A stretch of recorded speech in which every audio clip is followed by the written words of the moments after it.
All right, and a hush comes over the room. Welcome, everyone. I'd like to call this meeting to order.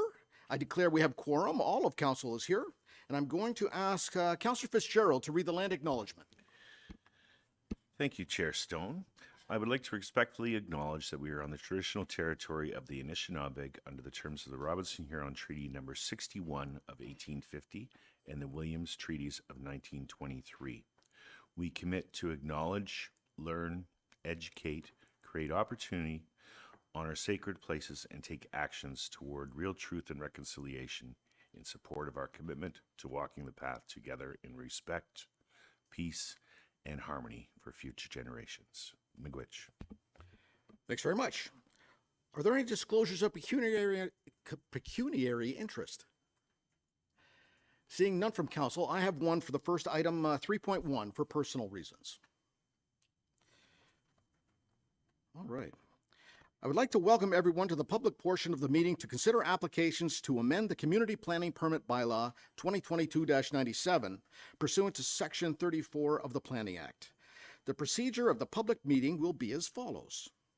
A brief explanation of the purpose and effect of the application and any correspondence received to date will be given by staff. The applicant or the representative will be asked to provide any additional comments without repeating the information already outlined by staff. Any members of the public present, in person or electronically, will then be permitted to ask questions or provide comments respecting the application. Council will then have the opportunity to question the applicant, the planner, or anyone giving presentations. Once the public meeting is concluded, the input is received and the proposed amendments will be considered by council.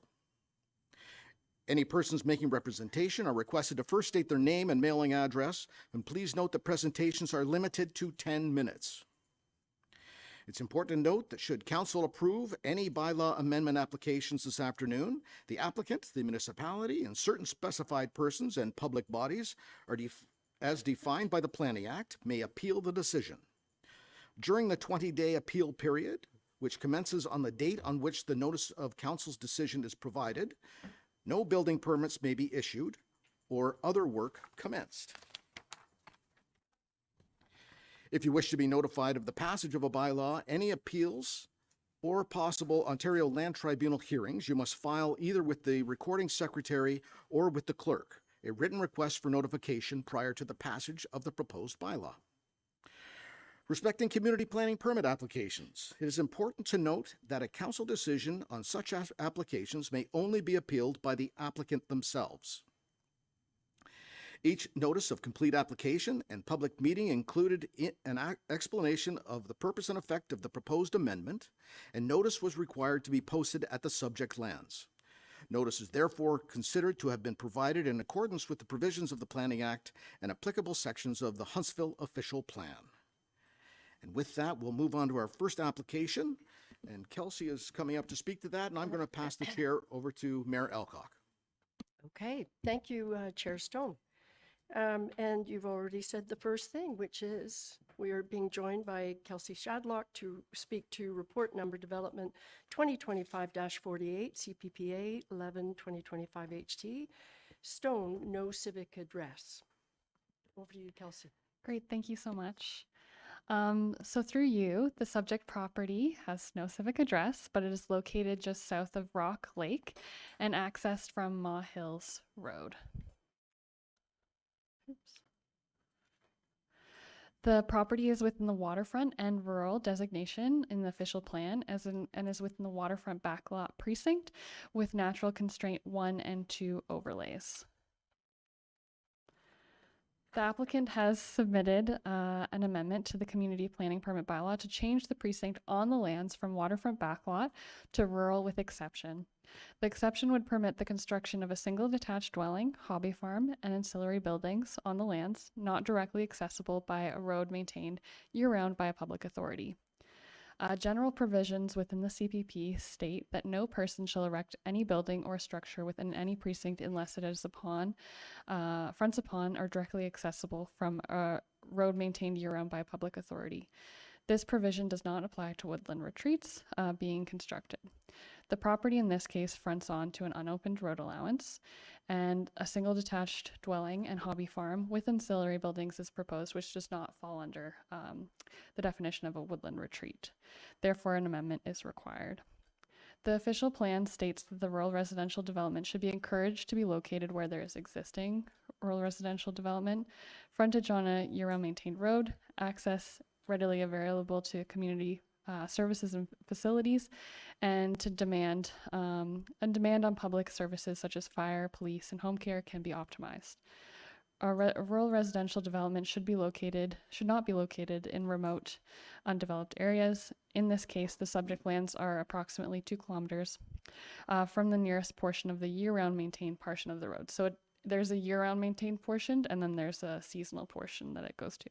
And this is the road that is along the road allowance to access the property.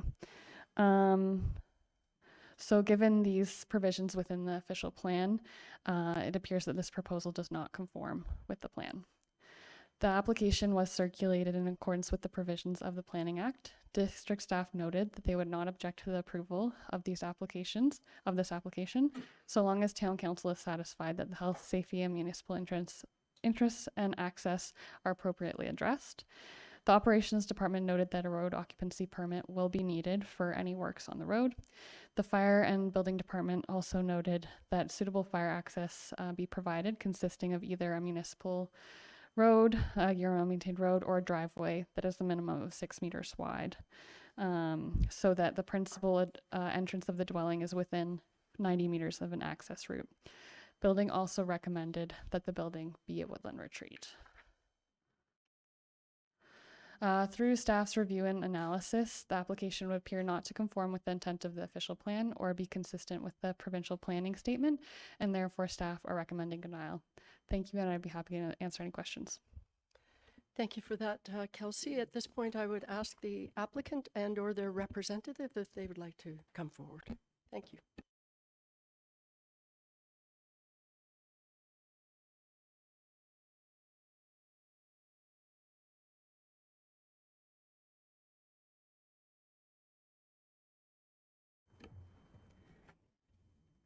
Good afternoon, committee. Lenny Dennis Planning, represent the owner, Mr. Brian Stone, right beside me.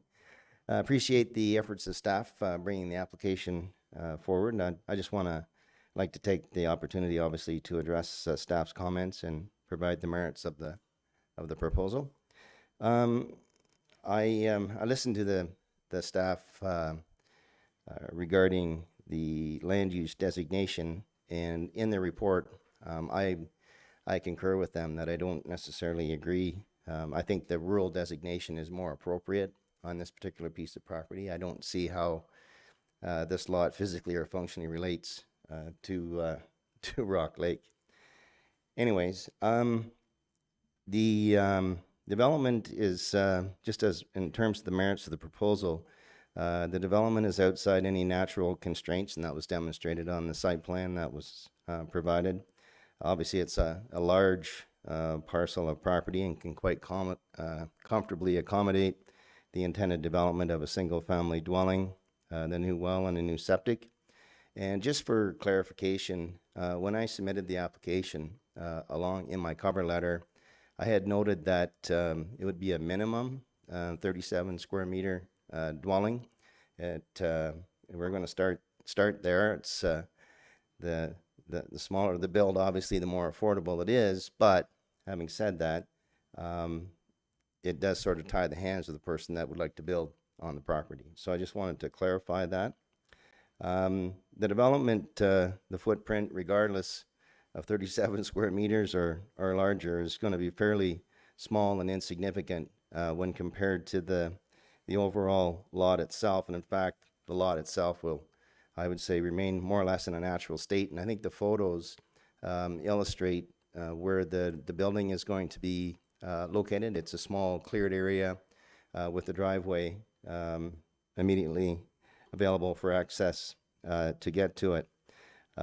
Certainly no impact on any of the neighbors. And in fact, the owner had spoken to, and I have as well, at least one neighbor, and they had no concerns or objection to to the proposal. The lot itself, I think it's sort of, if you're in the rural area and you allow one more person, one more family to build on the property, that's one less rental unit. It allows a young family to enter the housing market, a much needed housing market, and it provides some independent living as well. The district staff, as noted by the planner, had indicated that they would not be opposed to the approval of the application. They cited, though, that the municipality should be satisfied with respect to the access, and I would suggest that probably that's the fundamental issue, the crux of the matter. As you can see from the photos, there is an existing private road already on municipal road allowance. It's in really good shape, and you can see that the Honda Civic made it down there in the spring of the year. So it's got a fairly decent width and a good solid road base. In fact, the road that's there now was used by the abutting property owner to the north on Rock Lake that lived there on a year-round basis. So the road is substantial. In fact, probably just as good, if not better, than the seasonally maintained portion of Moss Hill Road.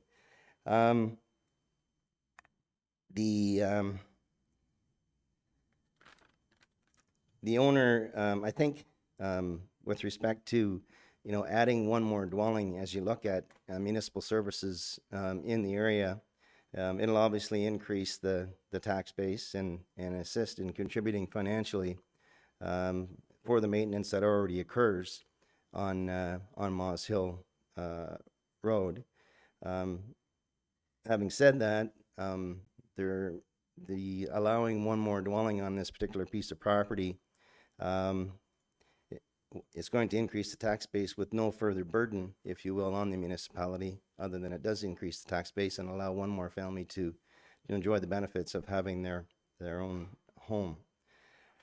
It was mentioned, I believe, something at the Woodland Retreat is a permitted use on an unopened, unmaintained municipal road allowance. And I know that, there's restrictions in the bylaw that talks about how often that can be used and that sort of stuff. But the fact of the matter is, Woodland Retreat is still a habitable building and, still subject to emergency situations. So the owners are prepared to enter into an agreement or have something indicated or stipulated in a bylaw that they would maintain the road on a year-round basis, allowing for year-round emergency road access to the site. There'd be something in there about absolving the municipality of any liability. They would obviously be responsible for the long-term maintenance of the road allowance. And I think they would also include wording to the fact that there would be limited services, and they recognize and acknowledge that would be the case. And even one step further, to address fire concerns, they'd be prepared to install a sprinkler system in the dwelling as well.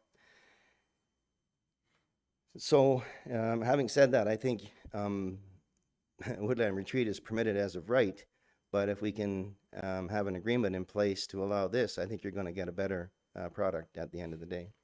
So having said that, I'd respectfully request committee approve the application. Brian may want to add to something. Absolutely. Yeah, so being cognizant of time, I just wanted to thank council and staff, especially Kelsey, for all the work that you've already done reviewing and looking into this matter. To speak just kind of personally about the goals, my fiance and I were working up north in Uluhuktuk for 4 years for me, 6 years for her, and we wanted to come home, and the call of family kind of brought us back. And so after living up on a treeless tundra, we kind of wanted to be in the forest among the trees. And so like we want to start our lives here, raise kids here.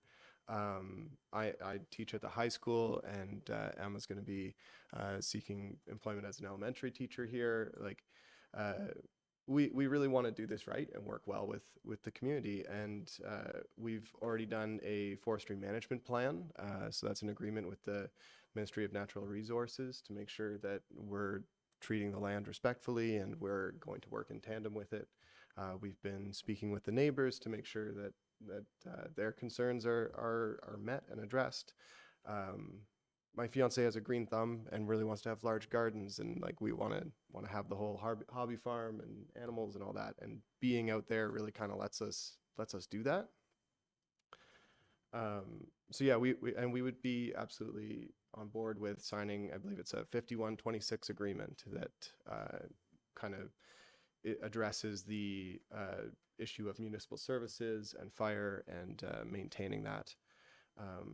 So we want to do this right, and we want to be contributing members to this community, as I grew up here and love it and want to be here.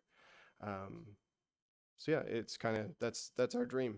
So I respectfully request that you approve. Okay, thank you both for that. And Brian, you need to turn your mic on. That'd be great. Thank you. At this point, I would ask if there are members of the public who would like to speak to this application. Oh, okay. So, yeah, right. So would you like to come forward?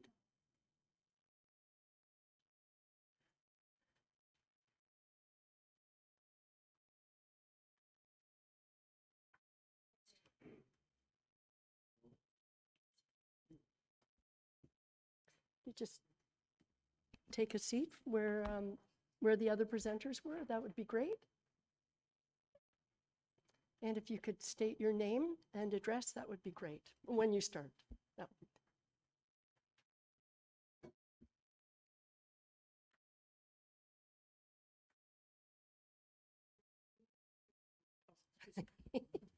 you don't have to sit. Don't worry, that's okay. Okay. We're good. You're good. All good. All right. Good afternoon once again. I'm Marilyn Bestwick, and I am at 380 Maws Hill Road, Lot 24, Concession 13. If you're looking, do people have this map here? Okay. So when you're looking at the top right-hand section of Rock Lake, this is my property. I have 100 acres here, which cuts across.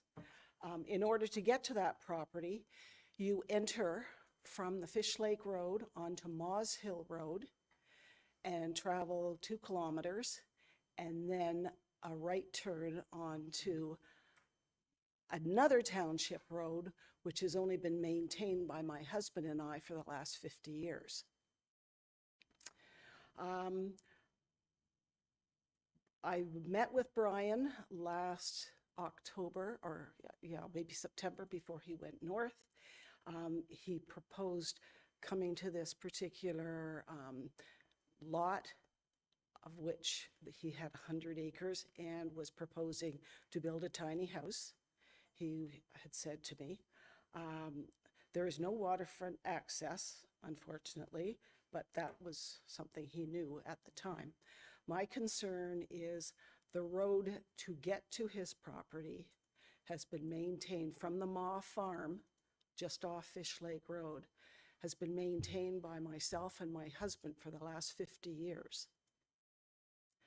And more importantly, when you come to the 380 fire sign, I mean, we've never had any help from the town with gravel, with plowing, with cutting the brush on either side. It's all been in our hands for the last 50 years. So I'm concerned with the building that would be going on and what damage that's going to do to that road, and who's going to look after it. Because the town has kind of slapped us around for a lot of years. But, you know, we chose to live there, so that's what my husband and I did. I think that's the biggest thing now. There's also a concern that I have that I reached on Sunday afternoon, which was very disconcerting. And I don't know whether it's something that should be brought up here in council chambers or something with the owner of the property. I don't know what the Yeah, question is. and so it's- unfortunately, yeah. I I would don't, mention it would I anyway, mention it? for Okay. sure. All right. All right, on Sunday afternoon, I started a little bit of a walk on the hill behind our house as an exercise program. And being such a beautiful day, I thought, you know what, I'm going to walk the bush and see where Brian is proposing to build this particular home. So away I went and followed the road in that he's created, not only himself, but the previous owners, and got to his property line where there was a fence, or gate, I should say. It was not locked, it was wide open. Okay. So there was a sign, no trespassing. I felt personally I wasn't trespassing the fact that the gate was open. I reached the property, the clearing. There was an ongoing fire in a fire pit that was still smoldering. I don't know for how long, but, or from when, but it's a concern of in the bush. Okay, so that, I would say, it's, I'm glad you raised it. I think, though, that is a matter of bylaw and Okay. what is allowed and not allowed.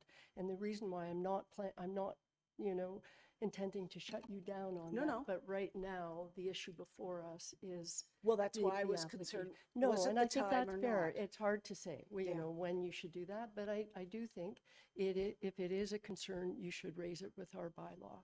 Oh. And say, is this okay, or the timing, and what are the rules around that? Okay, All right? And I think that's fine that you raised it. okay, thank you.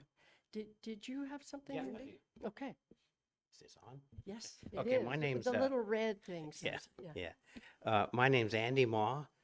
My address in this area is 320 Maws Hill Road. My concern is.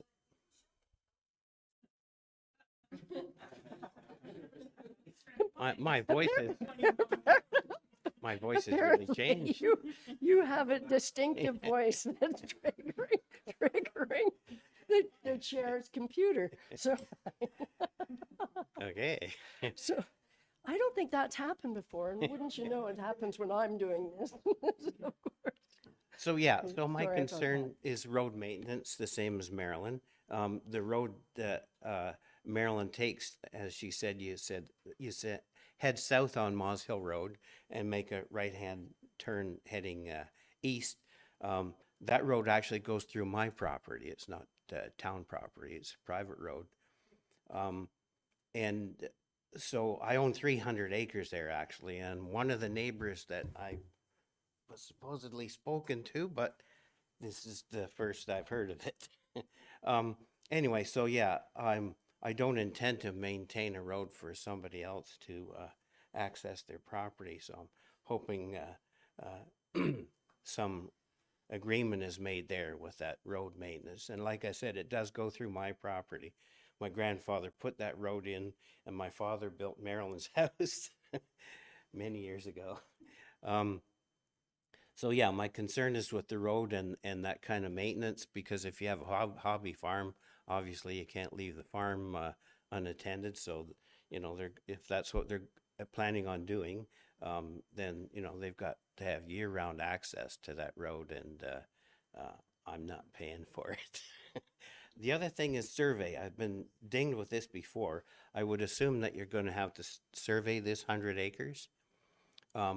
If you're going to build on it. And like I said, I've been dinged with this before, where somebody surveys their property and I get half of the bill. I don't intend to do that again. Okay. Nope. Those were really my only concerns. Okay, But yeah, and I mean, the smoke and mirrors thing where they say they've spoken to all the neighbors kind of ticks me off, because like Marilyn and I I suppose they did speak to you at one point, but I'm the closest neighbor right next door, and I hear nothing. Okay, and also appreciate it. And I will say, you know, I'm really pleased that you came today to hear this application and that you came forward. And it is unfortunate that no one did reach out. But at least we have this forum, and I have no doubt that in the follow-up discussion with council, your questions will be asked in this session. Okay. So, all right? And we will get some kind of response. I'm not going to speak for council, Yeah. but my guess is everybody's making note of the issues that you Okay. raised, for sure. Yeah. All right? All right. Thank you. Appreciate it. Is there anyone else who would like? Yes, Mr. Earl.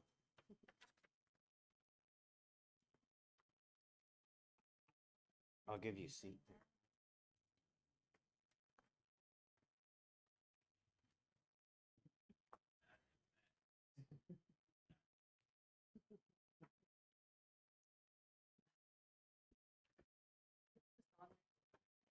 Thank you. Hi, my name's Earl.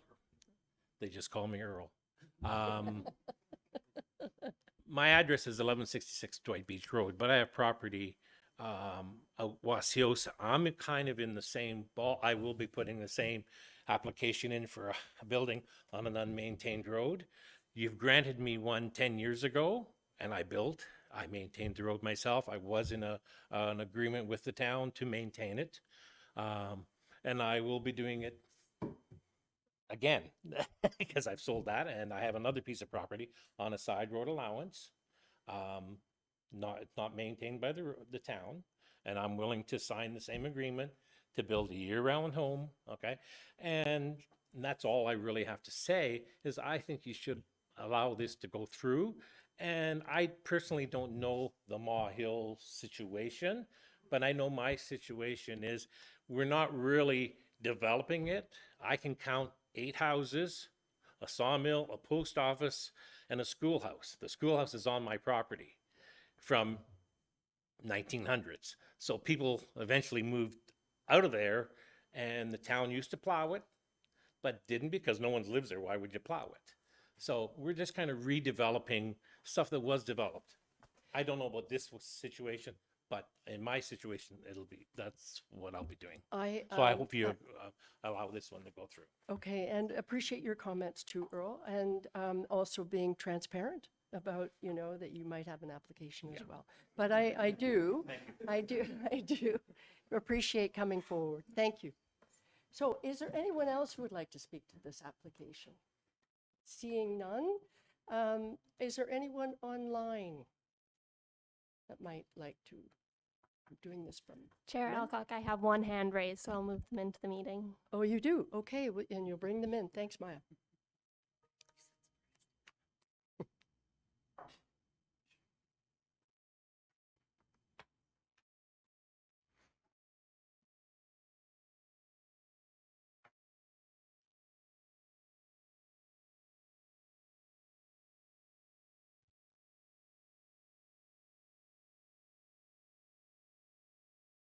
Okay, welcome. We see you. Good afternoon. Good afternoon. If you could state your name and address, that would be great. My name is James Bestwick, and I am the son of Marilyn Bestwick at 380 Maws Hill Road, Lot 24, Concession 13. Okay. And you're participating. It's over to you. First off, I would like to address the comment that was made by Brian and his partner. I'm the one that the partner spoke with regards to the possible plans for the property. I was on site when the pink notice went up, alerting public of the proposed plan and this meeting today. That information unfortunately was not shared with my mother or with Andy or any of the other neighbors. But I'm not the homeowner. I'm not the landowner. I am Okay. seasonal rental Yep. and family. It's my intention to take over that property when the time comes. But until then, it is exclusively my mother's property. And I can speak to the fact that it does require year-round maintenance, especially the road. It is true that the town has done absolutely nothing with regards to maintenance of the road, from grading to plowing. We've simply been told numerous times by different levels of council for more than 20 years that even though it is a township road, we accept no responsibility whatsoever and are more than happy to have our 88-year-old neighbor, Albert Ma, replacing culverts on this road on his own. And simply by placing a yellow sign at the foot of the town's responsibility. This road has been maintained by my family and the Ma family and other neighbors exclusively. Okay. And it's in the great shape that it's in because of us. So, Okay. and we did have some concerns with regards to the use of the road and the impact that it's going to have for any type of building.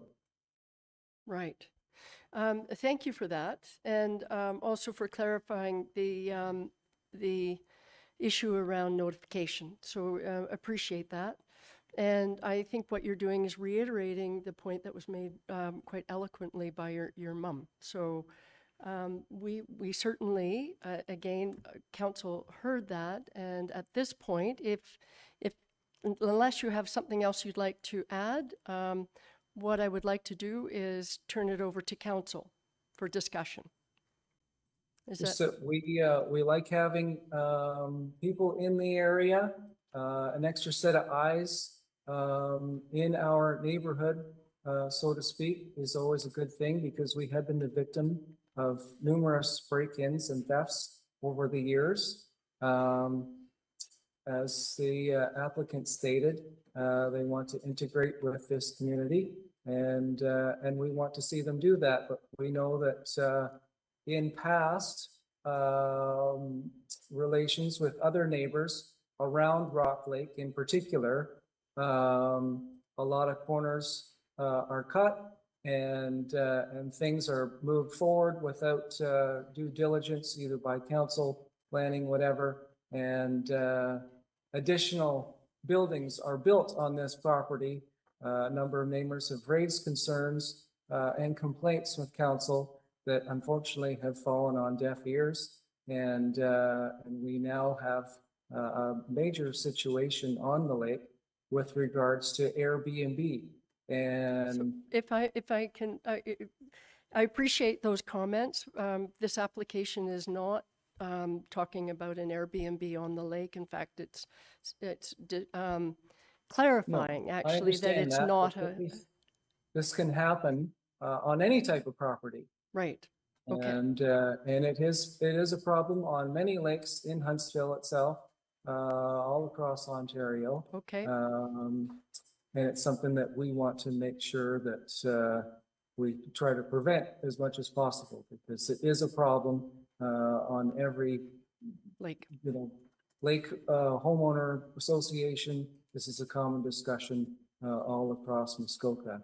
That these Airbnbs, even though the town sees the benefit of the tax, the way that they're handled and run is destructive to the enjoyment of residents who've been there for 50 plus years and are now considering having to sell the property because of the careless attitude of some of these homeowners. Okay, appreciate your comments. And with that, I am going to turn it to council. So thank you very much, James, for your comments.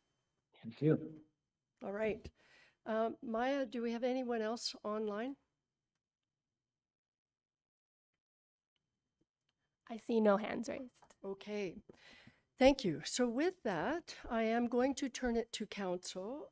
I think I'm going to Councillor Fitzgerald, followed by Councillor Morrison. Thank you. Thank you, Chair Mayor Alcock.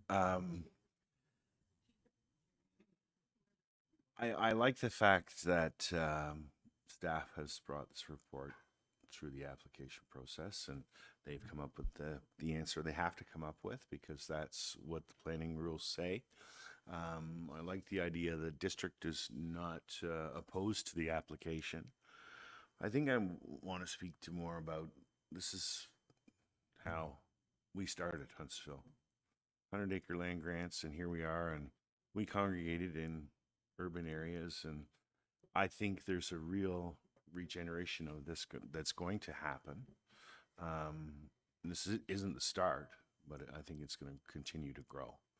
So I wonder at what point we do try and address this, so planning does have approval to authorize some of these things. So rules need to change a little bit. So as far as, I had some concerns about the conversation that people talked about road costs and survey costs. So that's something that needs to be addressed for sure. But I'm of the belief that something like this should occur in that, and it should probably be a rural designation property rather than a back waterfront lot. I didn't prepare a motion, so I'm sure someone else has, but if needed, I will. Okay, appreciate that. And at some point, Councillor Morrison, maybe I could ask staff how we would address the issues that were raised around the use of the property that's privately owned, how that might come forward through our application. Thank you for the question. To clarify the road maintenance aspect, or yeah, okay.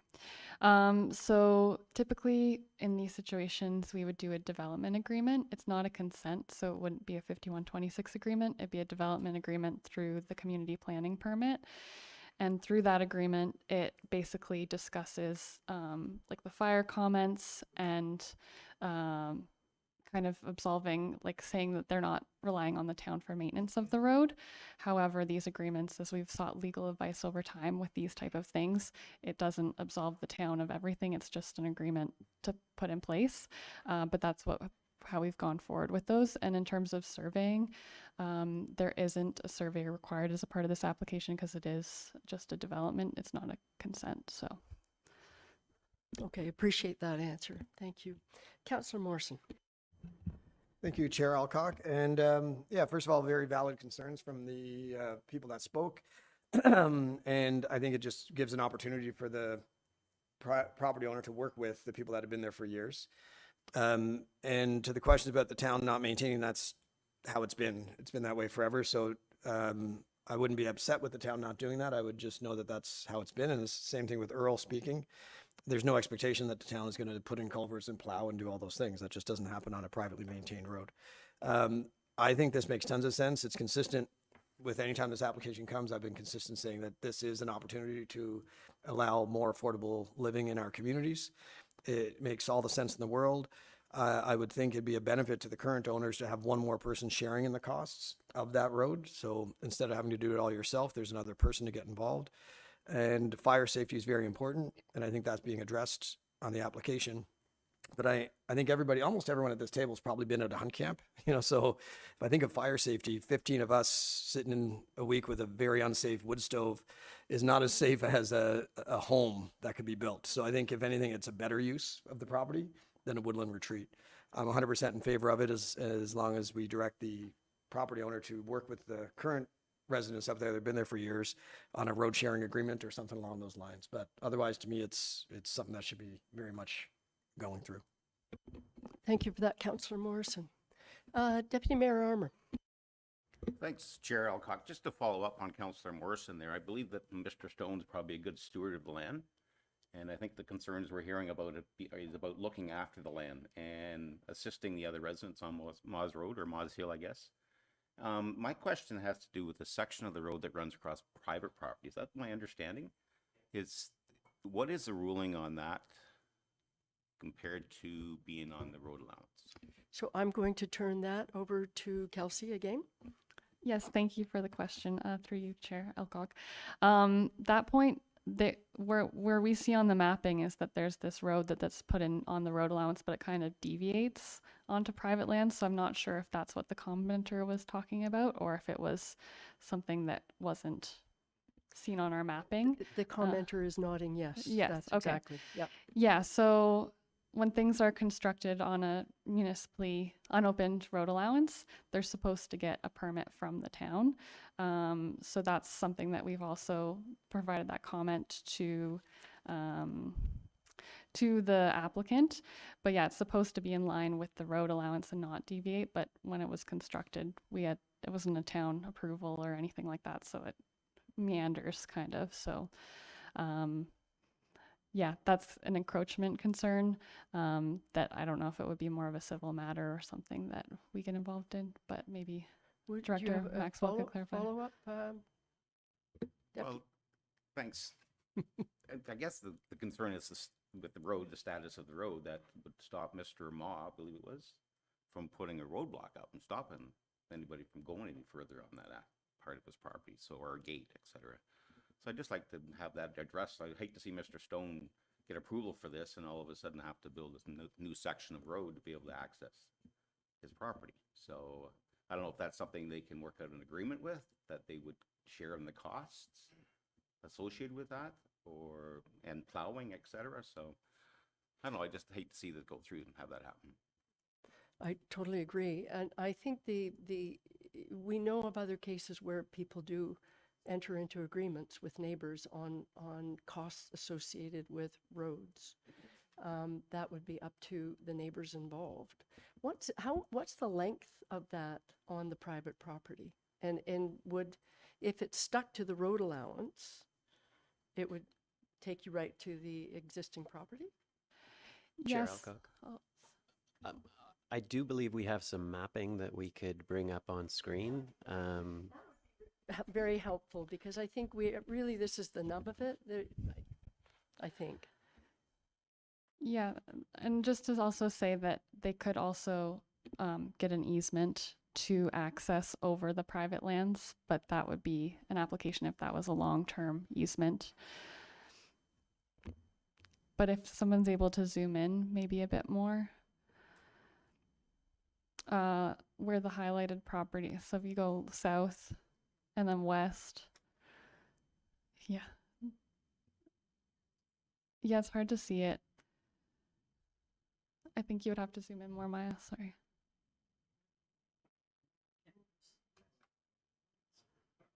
To the right.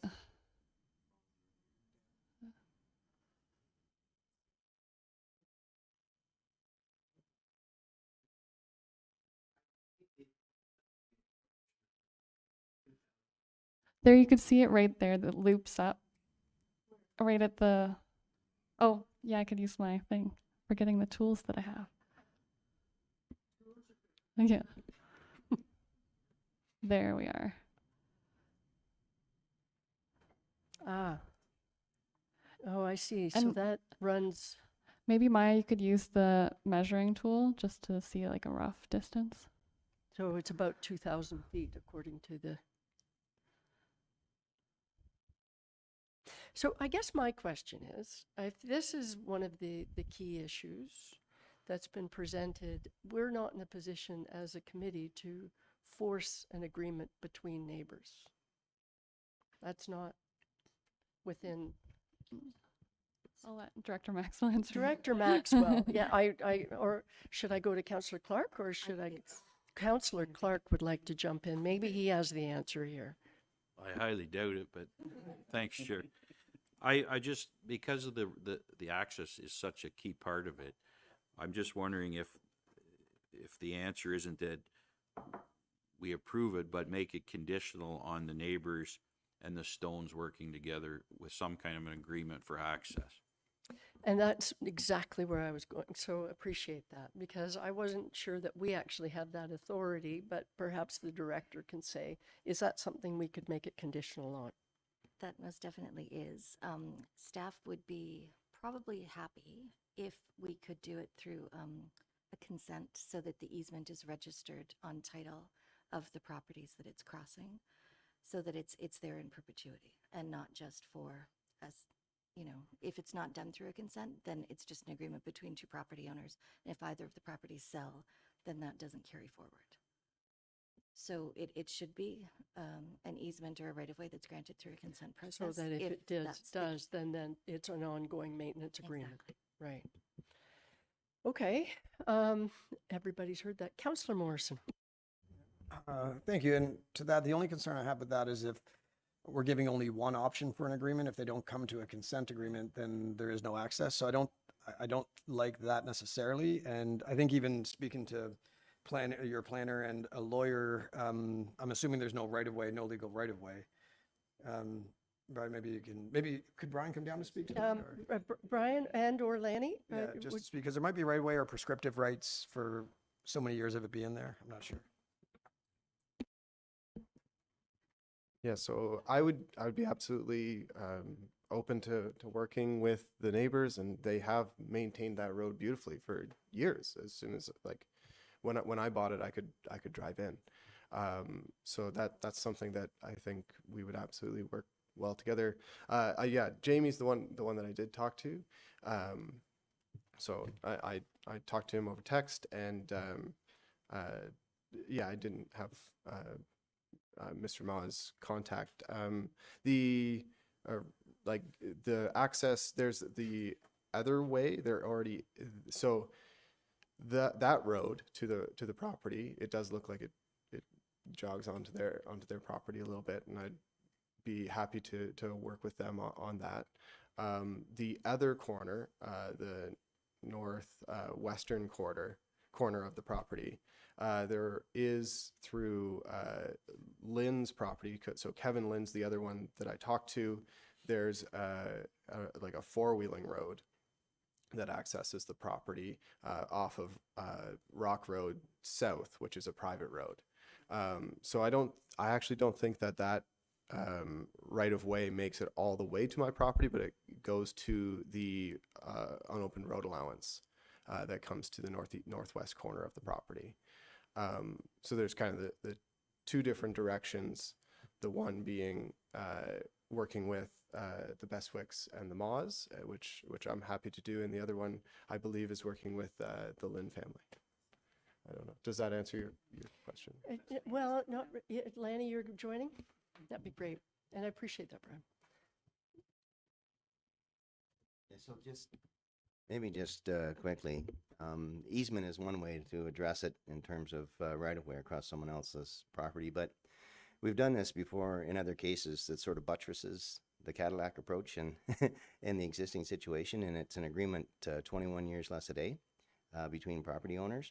So they can enter into an agreement that would allow the continued access, and then of course Mr. Stone has already committed to the fact that he's prepared to work with the neighbors and contribute long-term to the maintenance of that roadway. And probably as part of the construction activity and ongoing activities on that property, that could be written into the agreement as well, that it would be his responsibility to repair, fix, maintain to the appropriate standard. Okay, that's another option. The 21, I haven't heard the 21 years less a day. That's new. There's always something new. It's not new for Kirsten, though. She knows all about that. Councillor Fitzgerald. Thank you, Chair Mayor Alcock.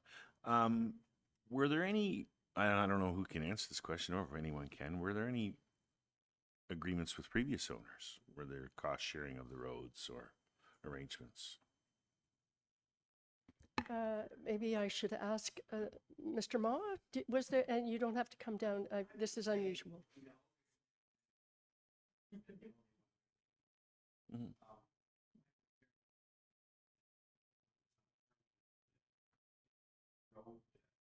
Agreement.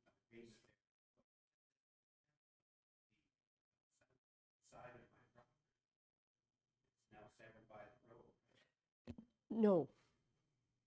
You know what? I think if you wouldn't mind coming forward, because people can't hear you online, and that's important. So you need to, and if you're asking a question, then perhaps, would you like to address it, Kelsey, or, yeah, You had a concern that you said it severs off a part of your Yes. property, but Yes, if that road becomes like a permanent road, Yep. meanders all over the place, anything south of the road is severed by the road, correct?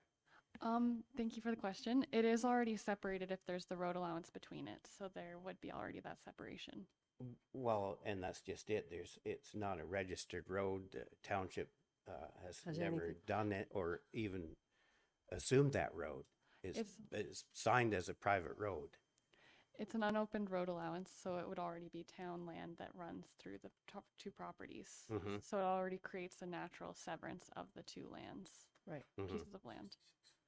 If So- I'm thinking of the correct property. Okay, are you Mr. Chairman, I adding think to what- this, Councillor I Morrison? think what Mr. Ma is trying to say is not the road allowance, but the actual road that goes onto his road. Yeah. Like if that became, That's the part I yeah, if think that that became a you're road referring and it to. was registered, then So- of course the land between Right. would be. And Yeah. your concern is once that you, but that's not what is being proposed. Would you like to pipe in, Manager Clark? Thank you, Madam Chair. So it is a good question. It is a good concern, but that would only come into play if what we were contemplating is to change the road allowance to follow the deviated traveled road. And that's not what's being proposed here. From what I can see is you have a concern because the traveled road that would be used to get to the subject lands deviates from the road allowance onto your property. Mhm. So the issue seems to me to be that there's no long-term permissions to allow this landowner to use that road. So I guess solution-oriented, it could be that one of three things we do here. We could defer so that there's conversations between the two of you about whether or not there can be some sort of pathway to getting a long-term approval. It could be that we proceed with this application with some conditions that say they have to either secure long-term legal rights through a consent application, or they can demonstrate that they have the ability to establish their own road within the road allowance in accordance with all applicable rules. So they don't necessarily have to use your road on your property if they can do it within the road allowance. So to me, those are three paths forward here that we could entertain to address this concern. And huge delays. And keep it moving, I The guess. government loves to delay everything. So So I'd rather not do that. right. So the second option about if this is the wish of council, that they'd like to proceed with this application with a couple of conditions. Yeah, yeah. I would. And that's something that I think you're basically saying, I don't, whatever, I'm going into too much detail. I do that. So Yeah. I think council, I would like to put the original motion on the floor. And then with request from any one of the councillors, we might have some draft wording for a proposed amendment. So I'm going to read the original motion, and then given someone asking me to read a proposed amendment. Okay, so I have a motion moved by Councillor Cluche, seconded by Councillor Morrison. Be it resolved that Planning Council deny Community Planning Permit Bylaw Amendment Application CPPA 11/2025 HTE, the purpose and effect of which is to change the precinct on the lands from a waterfront backlot precinct to a rural with exception precinct to permit the construction of a 37 square meter single detached dwelling, hobby farm, and ancillary buildings on lands not directly accessible from a road maintained year-round by a public authority. Would someone? Yes, Councillor Renwick. Would you like? Thank you, Chair Alcock. I would just like to change the word deny to approve. Okay, the motion. then are you all right? We might have some draft wording that put in would with that? reflect Sure. that. Okay. And so we can have further discussion around that, okay? So I have a motion moved by Councillor Renwick, and seconded by Councillor Schumacher.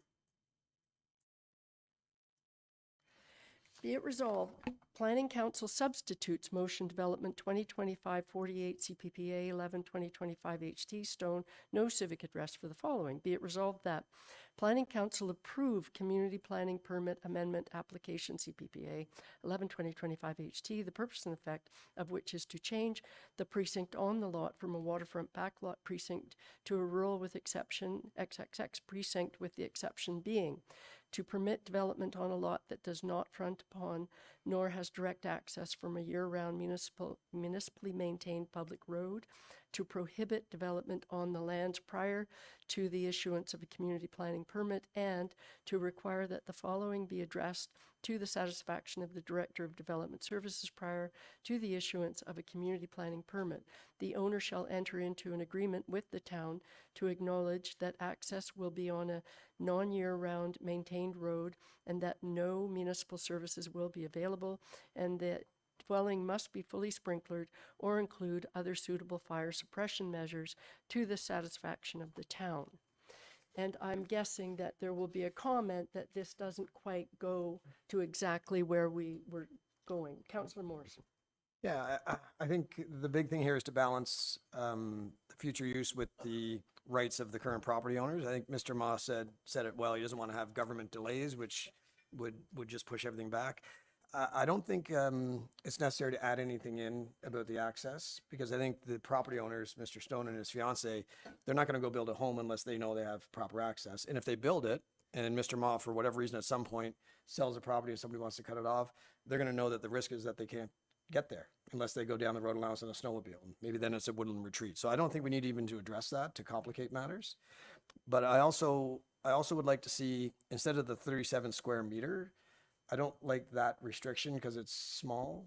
We didn't, it wasn't in the Well, amendment. okay, we're substituting it, which means it's, It's not even, it's anything in the not original even motion mentioned. is It's gone. saying to permit development on a lot. okay, then I like it. Yep, I think that's good. And I'd like Mr. Ma to be satisfied with it as well. Yeah, exactly. Yeah. It's, all right, that's good. Thank you. Councillor Schumacher? No, I would concur. And I guess it does leave open. I think Mr. Stone's viable option is the one that's presented before him. But as he suggested, there is another option. It's probably building up more of a road to go in through Rock Lake and the other way. But there are options that if this doesn't, as you said, if Mr. Moss sells his property and then that negates that, he does still have other options. Yeah. Are there any other questions or comments about the proposed amendment? Seeing none, I will call the question on the proposed amendment. All those in favor? And that carries unanimously. So, all those in favor of the original motion as amended? And that carries unanimously. Thank you. Thank you for your input today. Probably we need a break now because it's been at least 2 hours.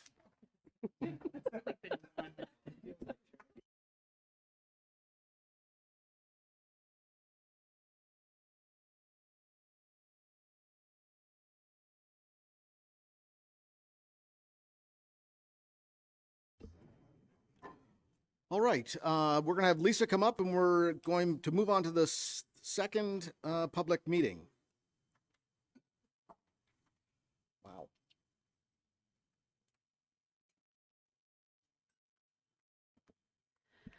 Thank you, Chair Stone, and through you, the subject property for this application is 410 Grassmere Resort Road.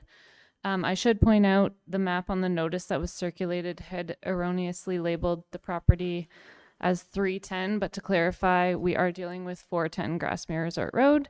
There was also a photo in the report erroneously labeled as being on Ripple Lake, but the property is in fact on Peninsula Lake. The property is within the waterfront designation in the official plan and the waterfront residential 60-meter WR1 precinct in the community planning permit bylaw. The property includes natural constraint overlays 1 and 2, indicating steep slopes and an area of type 1 fish habitat along the shoreline, which I've just labeled there with the little red and white picture. It should be noted that all of Peninsula Lake is a cold water lake and has been deemed an at-capacity lake trout lake by the province of Ontario, meaning further development or other human activities in close proximity to the lake could negatively impact its water quality and lake trout population. There's also an existing site-specific zoning provision on the property, which states no building or structure is to be reconstructed, relocated, rebuilt, or situated within any yard other than that which is permitted by the provisions of the SR2 zone under the town's previous zoning bylaw. Based on previous staff reports and town records, this property was previously part of a resort property, which was severed and converted to residential lots. So that blue diagram is showing the whole of what used to be the resort property. The purpose of the previous exception was to ensure none of the buildings or structures associated with that resort would be rebuilt. The property is accessed by Grassmere Resort Road, which is a private road. The purpose and effect of this application is to change the precinct on a portion of the lands from waterfront residential 60 meters WR1 to waterfront residential 60 meters with exception to permit the construction of a 234.8 meter square dock and a 71.2 meter square boathouse with a flat roof, and recognize existing structures erected within the shoreline buffer. So those are circled in purple here. The top diagram is just a zoomed in version of the bottom picture there. And those shoreline structures are a dryland boathouse and a canoe rack, and also to provide the following reliefs. Reduce the minimum required setback to type 1 fish habitat. So that's the area demarcated with the blue lines there. And an at-capacity lake trout lake being the whole of the lake from 30 meters to 0 meters for the flat-roofed boathouse. Increase the maximum projection of a dock from 15 meters, that's shown by the green line there, to 20 meters with the green line, indicating the 15 meter setback. Increase the maximum projection of a flat roofed boathouse from 15 meters to 20 meters. Reduce the minimum required setback for type 1 fish habitat and an at capacity lake trout lake from 30 meters to 4.86 meters for a non-roofed accessory structure, i.e. a canoe rack.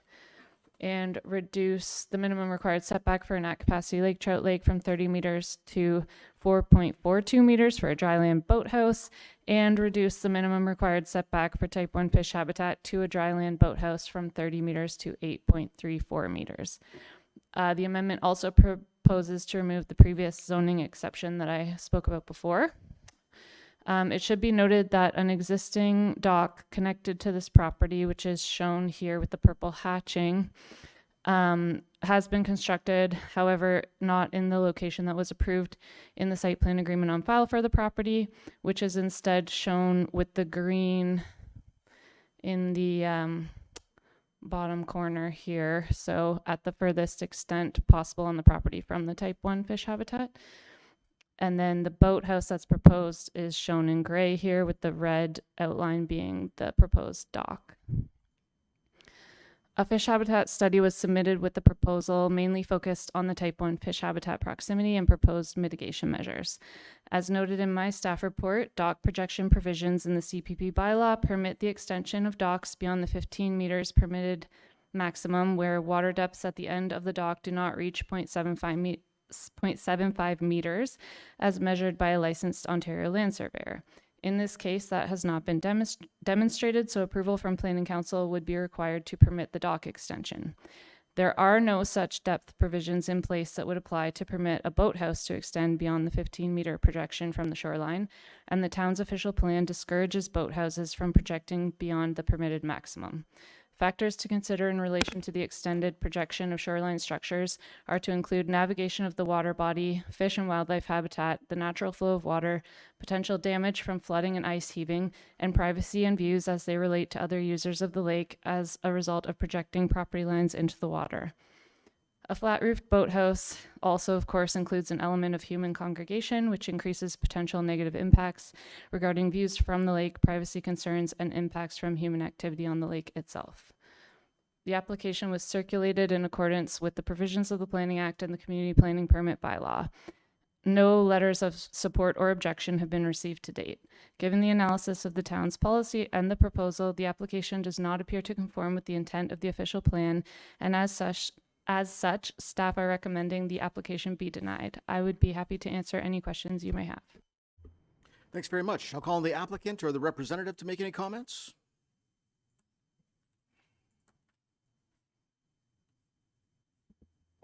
Good afternoon, Chair Stone, members of committee.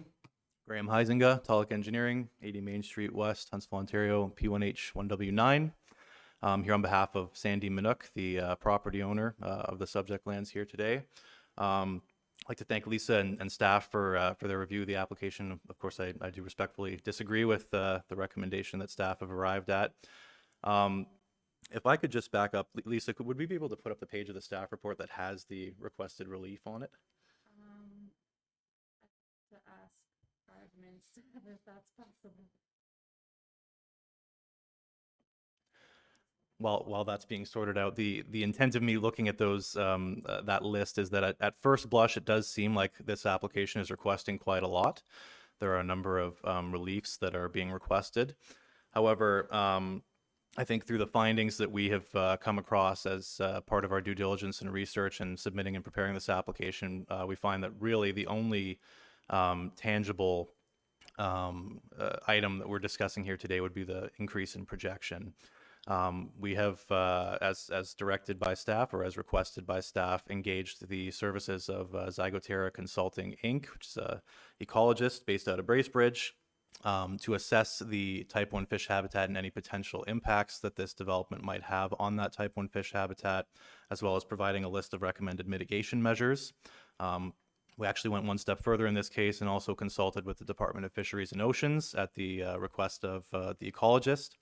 The conclusions of both of those studies or requests were that, or I should say the conclusion reached by Zygoterra was that this area identified as Type 1 habitat likely does not serve as Type 1 habitat, at least not for the types of species that would have been present on the property or in the area back when the ministry would have designated that area as Type 1 fish habitat. It's certainly not conducive to the life cycle processes of lake trout, which is the #1 concern there, as well as a number of the other common species found in Penn Lake. What was found in the report and what the report concluded essentially was that this area, although it is designated Type 1 habitat, and although we're not seeking to change that today because that comes from the Ministry of Natural Resources, it's kind of tangential to what we're doing, but that this area would be not a very high value area for life cycle processes for fish. And I've submitted a couple photos to council that I'll get into in a minute that kind of demonstrate why that is. But essentially the long and short of that is that although we are requesting these reliefs and in some cases with the corner of the dock and the boathouse building actually encroaching into the area that is designated Type 1 habitat, it's the opinion of all the professionals that have reviewed this property that it is not in fact Type 1 fish habitat. It does not serve that function anymore. It might have in the past, it may in the future, but it does not at present. And regardless of whether it is or isn't, the proposed structures can be implemented in a way that is appropriate and not going to be deleterious to fish and their life cycle if the mitigation measures recommended in that report, as well as the DFO's letter of advice, are implemented. And we'd certainly seek to be doing that through a community planning permit if this application is approved today.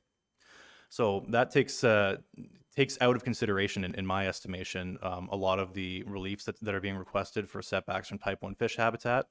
Of course, we also have the reliefs for setbacks from a lake trout lake at capacity. Again, that was addressed through the preparation of the EIS. If boathouses are constructed using modern construction techniques, including driven piles, you're avoiding cribs, you're avoiding disturbance of the lake bed to the greatest degree possible, and you're implementing the mitigation measures that the Department of Fisheries and Oceans has recommended, as well as those that were recommended in the EIS and the fish habitat assessment, that there's very little impact from a boathouse on the lake bed. We've confirmed that this area is, again, not being used actively by lake trout for their life cycle processes. So we're not worried about directly impacting their habitat, just more a general impact on the health of Penn Lake.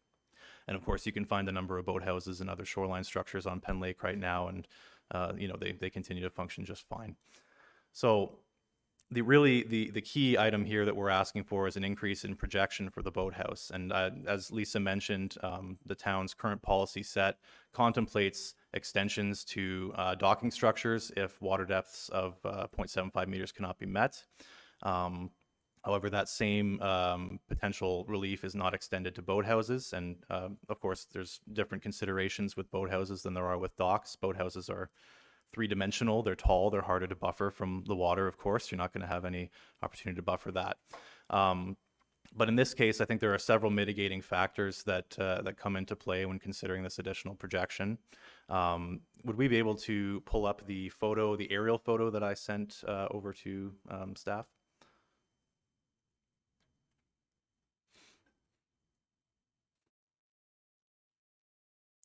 Thank you. So in this case, and am I able to use your little magnifier? How does it work? I've never used this before. Oh my goodness. Yep. Okay, there we are. Yeah.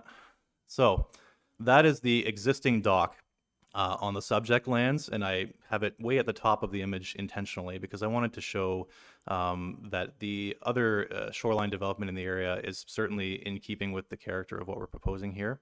So this dock up at the very top of the screen, that is the dock that is being replaced by the proposed structure, and we are matching the projection of that existing structure. So you'll see on the property immediately to the south, there's an existing dock with a slip. It goes out further than the structure on this property. Beyond that, there is a boathouse that probably, from a bylaw perspective, is maybe a little less in terms of projection, but the way the bay is curved, we're actually sitting on kind of the inside curve of the bay. So visually, it's going to look like this is set back as opposed to the other shoreline structures here. And then, of course, around the bend, we have probably some older shoreline structures that likely predate the current bylaw requirements. And then further around the bay, you can see additional docking structures. And below the surface of the water, you can see how shallow that water depth is there. You can kind of see that in the area of the subject lands as well. It's kind of getting that yellow tinge to it, so it's quite shallow in that area. And I think that is largely to do with the prevailing winds on this lake, kicking up sediment and depositing them on this shoreline. So I do have two other photos that were taken the other week when the notice sign was posted at the property. You can see the existing concrete piers that are used to anchor the existing dock there. And here's another photo with them a little bit further out looking into the lake.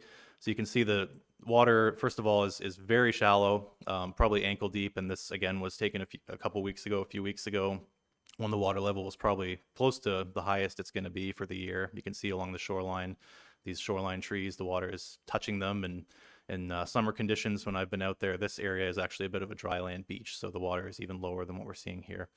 It's quite shallow. It slopes out very gently out into the lake. And that kind of necessitated the application for the dock and boathouse projection that's before you today. Now, I think there's a number of considerations here, like I've mentioned, that support this increase in projection. It's in an embayment. It's certainly not going to pose any navigational issues. We're hundreds of feet across the bay from the other side, and there are similar structures all along this side of the bay to the north and to the south. So we're certainly not out of the character of the area with this structure.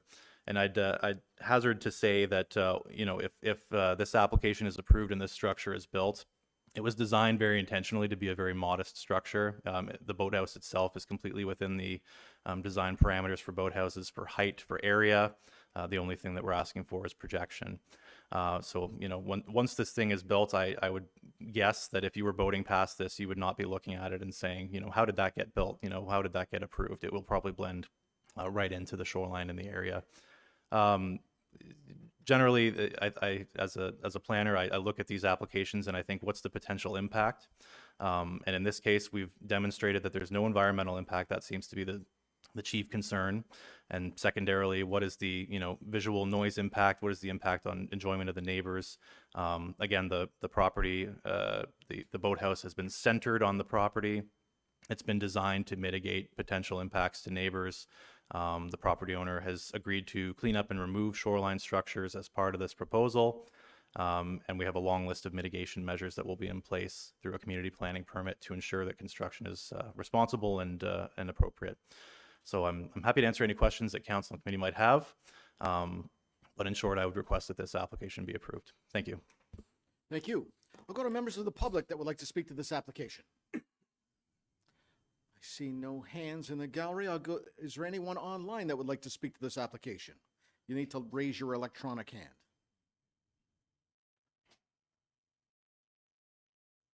Chair Stone, I see no hands raised. All right, council members, comments or questions?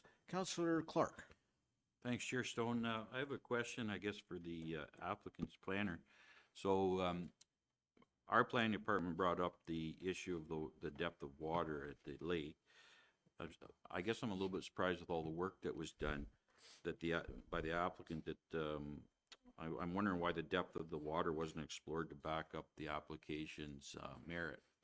I'm just wondering if you can ask that or answer that. Thanks. Yeah, thank you. Through you, Chair Stone. I'm glad that you mentioned that, Councillor Clark. Actually, that was something I neglected to mention. We did actually have Tulloch Geomatics and a land surveyor go out and do some bathymetry about a month and a half ago that measured the water depth in that area. And we did find that although the edge of the dock is about 1 meter in water depth, the inside of the slip, we're just hitting about 0.7 meters of water depth, about a third of the way into the slip. So if we were to push that structure closer to the shoreline, we'd be at less than 0.7 meters of water depth. And again, as I mentioned, in the springtime, the water is a little higher than it is in summer conditions. And just anecdotally, the property owner, the whole reason they're doing this is because they currently have to park their boat out at the end of the existing dock, and they've even been having some issues with water depth out there. So we're just looking to secure at least 0.7 meters of water depth inside the majority of the slip to accommodate the boat that they have.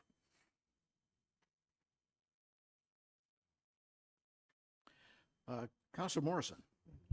Thank you, Chair Stone. Yeah, I'll be honest, I can understand why staff would deny this because it doesn't meet some of the parameters. I'm glad that there was additional studies done on the fish habitat because that did concern me when I first read the report.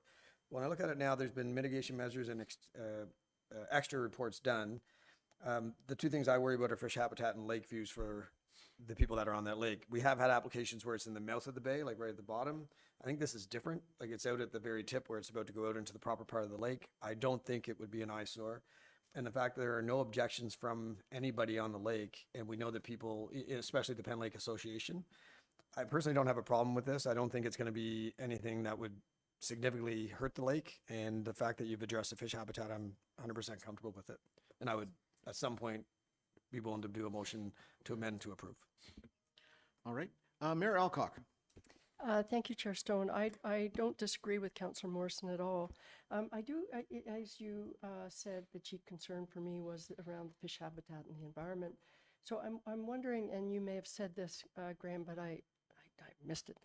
Do you have that in, you said it was in discussion with M&R around their different interpretation. Do we have that in writing? Is that something that they sent a letter or? I've got it on the clipboard. Through you, Mr. Chair, I've got the list of mitigation measures for dock and boathouse construction provided by the DFO right here, and they can certainly be implemented into a community planning permit along with the mitigation measure. There's a lot of duplication of the mitigation measures requested by the fish habitat assessment that we had commissioned, and then the DFO comment was just kind of an extra step to ensure that we were taking every step we could to design this thing appropriately. So yeah, we can definitely add these conditions in as elements of a community planning permit. That would I appreciate that. It sort of verifies that, their acceptance of the proposal through those mitigation measures. So that's great. Thank you. Deputy Mayor Armour. Thanks, Chair Stone. Actually, you might be able to answer this or maybe not. When I look at the flat top boathouse you want to put in place and projection going out, is there any plans, to actually put floating docks out past that to actually push that projection even further into that bay? Through you, Mr. Chair, no, I think the intent is to have the boathouse act as the amenity area and the parking area for the boat, and that would be it. The dock length is just to get out to that projection of the boathouse. So what you see on that site plan is all we're going to be proposing. Yep.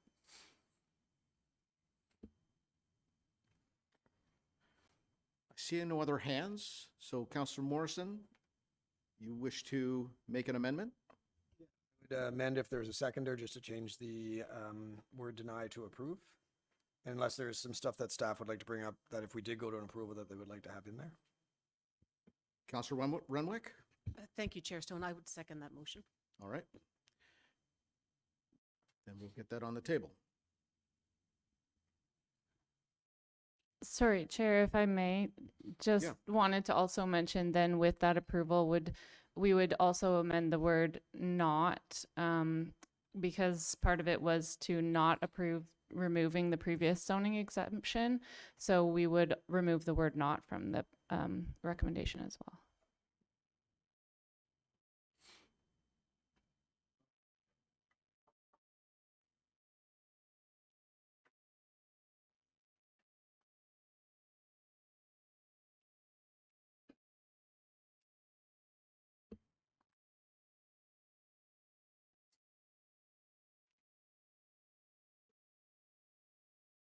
Right. Okay. All right. I'm going to read the original motion. Moved by Councillor Schumacher, seconded by Councillor Fitzgerald. Be it resolved that that Planning Council deny Community Planning Permit Bylaw Amendment Application CPPA 12/2025 HTE, the purpose and effect of which is to change the precinct on the lot from a waterfront residential 60 meters precinct to a waterfront residential 60 meters with exception precinct. 2, reduce the minimum required type 1 fish setback to type 1 fish habitat and an at-capacity lake trout from 30 meters to 0 meters for a 71.2 square meter flat roof boathouse. Increase the maximum projection of a dock and a boathouse from 15 meters to 20 meters for a 234.8 square meter dock with attached 71.2 square meter flat roof boathouse. Reduce the minimum required setback from type 1 fish habitat and an at-capacity lake trout lake from 30 meters to 4.86 meters for a 4.2 meter canoe rack. Reduce the minimum required setback for an at-capacity lake trout lake from 30 meters to 4.42 meters for a 9.2 square meter dryland boathouse. Reduce the minimum required setback for type 1 fish habitat from 30 meters to 8.34 for a 9.2 square meter dryland boathouse. And delete previous zoning exception SR2-0286 from the Community Planning Permit Bylaw, all to permit the construction of a new 234.8 square meter dock with attached 71.2 square meter flat roof boathouse, and the relocation of existing non-complying shoreline structures. And further, that previous site-specific zoning provision SR2-0286 not be removed from the lands. So that was the original motion. I have an amendment. Moved by Councillor Morrison, seconded by Councillor Renwick. Be it resolved that the following word deny be struck out and the word approve be inserted in its place. And further, that the following word not be struck out from the third paragraph. So, comments or questions on the amendment? All in favor? All opposed? And that carries. And now I will call the question on the main motion as amended. All in favor? And that carries. Thank you very much. All right. Now that all comments have been received, I declare these public meetings respecting the above applications to be concluded. We'll now move on to the non-public portion of the meeting. And Lisa has our first application. You can go ahead. Thank you, Chair Stone, and through you, the subject property for this application is 136 Ripple and Pallet Lake Road. The property is within the waterfront designation in the official plan and the waterfront residential 120-meter WR2 precinct in the community planning permit bylaw. The property abuts Ripple Lake, which is a cold water lake, and the fish habitat abutting the property has not yet been evaluated. The property is accessed by Ripple and Pallet Lake Road, which is a municipal year-round maintained local road. The purpose and effect of this application is to permit the installation of a 6-meter square electric sauna, shown here circled in red, and provide the following reliefs. Reduce the minimum required setback to a cold water lake from 30 meters to 15 meters for the sauna. Reduce the minimum required setback to the southerly side yard from 6 meters to 4.5 meters for the sauna, shown by the red line there. and increase the maximum permitted accessory lot coverage from 5.1% to 5.2%. Town staff recommended the applicant consider a different location for the sauna, which would meet the 30-meter setback requirement, as it would appear a suitable location could be found behind the dwelling in the area of the driveway and garage.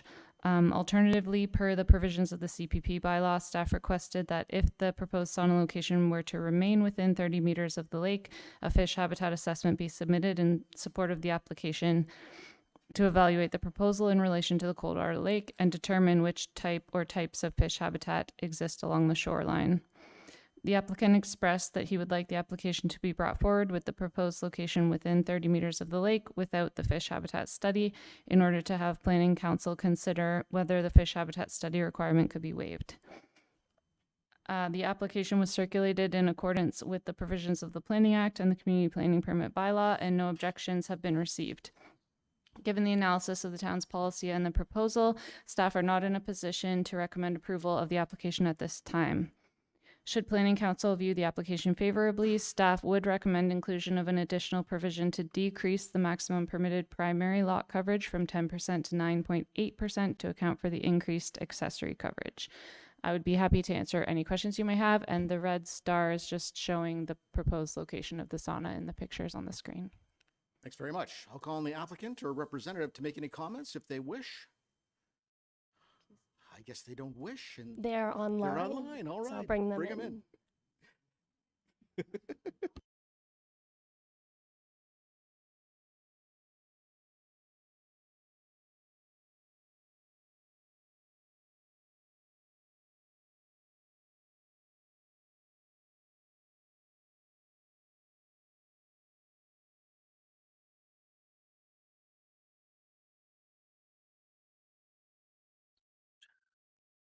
Good afternoon, Council and Mayor. Thank you very much for taking the time for me today.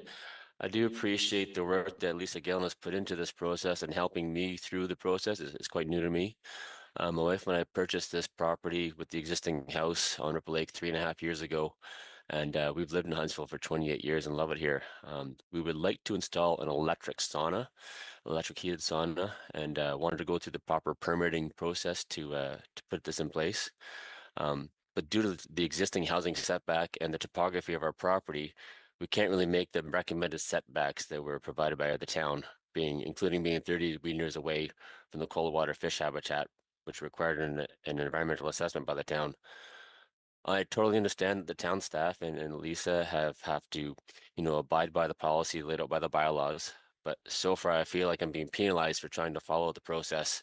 I'm almost $2,300 into permitting for what is essentially a shed with an electric heater that's going to pose no threat to the waterway. I just don't feel that the current bylaws are reasonable for an electric sauna with no plumbing included. I do see barrel saunas, etc., popping up on many properties around town, and based on what I've gone through this process, I kind of doubt that they've been going through this permitting process. But I have included letters of agreement from each of my neighbors on either side in an email that I sent to each of the councillors. So I hope you've been able to review those. But I would like to get council support to have my sauna location moved to the location that was shown on the drawings, at least showed. And I'd like to see if there's consideration for my permitting cost relief, as I don't feel the price of the permitting process is in line with what we're proposing to do here for this small project. And I don't know if it's possible for us to look at the bylaws to allow our planners with better tools to approve this type of a small project. I do appreciate your time, and I appreciate your consideration for this project. All right, thanks very much. Council members, Councillor Renwick. Thank you, Chair Stone, and thank you, Lisa, for the report. Given the sort of the health benefits that I've recognized with saunas, and I understand what the gentleman is saying about permits. We do have to have the permits. The cost for permits are there. The fact that this gentleman would have to do a study, an environmental study on a lake that is within 15 meters, I think it's a bit of an overreach, and I would not be in favor of supporting that. So I would support this small structure on this property with the permit, that, the pricing of the permits that are happening. But I think, the health benefits for this, for our community members, or for this gentleman in particular, is great. So I would support this. Councillor Clark. Thanks, Chair Stone. I'd be in support of the applicant's request for the sauna and location as well. I'm not in support of the fish habitat study. It's not necessary. The sauna is on land, and it's still going to have 15 meters of setback, which is reasonable in this case. It's a very low impact addition to this property, and I don't want to add cost to the applicant for a low cost addition. So I'd like to put a motion on the floor that we approve the applicant's request for the sauna and location, waive the requested study, but the planning fees should remain at the applicant's cost. All right. You have a seconder? I will second that, Chair Stone. Councillor Renwick, did you wish to speak? No. All right.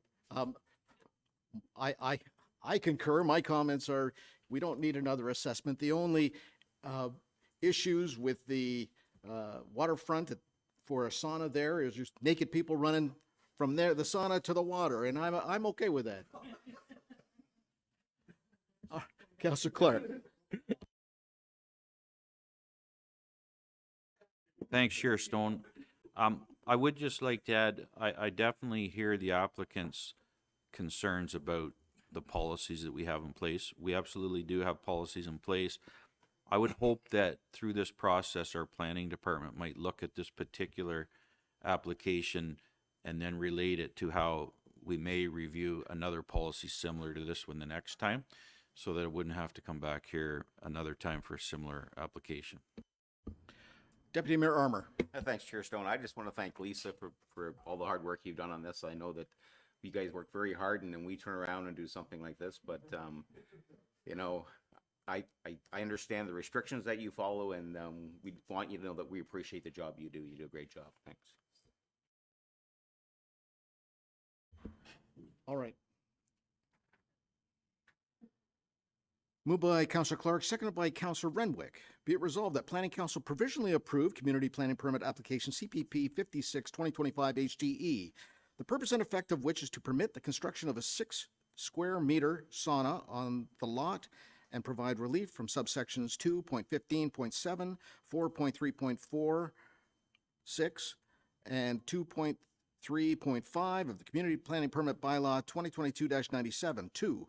Reduce the minimum required setback to a cold water lake from 30 meters to 15 meters for a 6-meter sauna only. Reduce the minimum required setback to the southerly lot line from 6 meters to 4.5 meters for a 6 square meter sauna only. Increase the maximum permitted accessory lot coverage from 5.1% to 5.2%. Decrease the minimum permitted primary coverage on the lot from 10% to 9.8%. Conditional on the owner submitting a final site plan drawing to the satisfaction of the town showing all details included in the previous site plan agreement for the property, as well as mitigations measures to address construction and noise impacts where necessary, and the owner entering into a replacement agreement with the town to confirm that the development will proceed in accordance with the community planning permit. And further, that upon conditions of the provisional approval being fulfilled in accordance with subsection 1.17 of the Community Planning Permit Bylaw 2022-97 as amended, a Class 3 Community Planning Permit be issued to authorize the above described development conditional on, here we go, the proposed development being undertaken in accordance with the Community Planning Permit, including final approved plans and drawings, all exterior lighting being dark sky compliance in accordance with the Town of Huntsville Outdoor Lighting Bylaw 2016-3 as amended, and appropriate erosion and sediment control measures being installed prior to the commencement of any works and maintained until all disturbed areas have been stabilized, and the agreement being registered on title to the lands. Wow. Comments or questions? All in favor? And that carries. All right. Thanks, Lisa. All right, Madeline, you're going to speak to the Tate Street application. Do we want to break? No? All right. There's one before that application.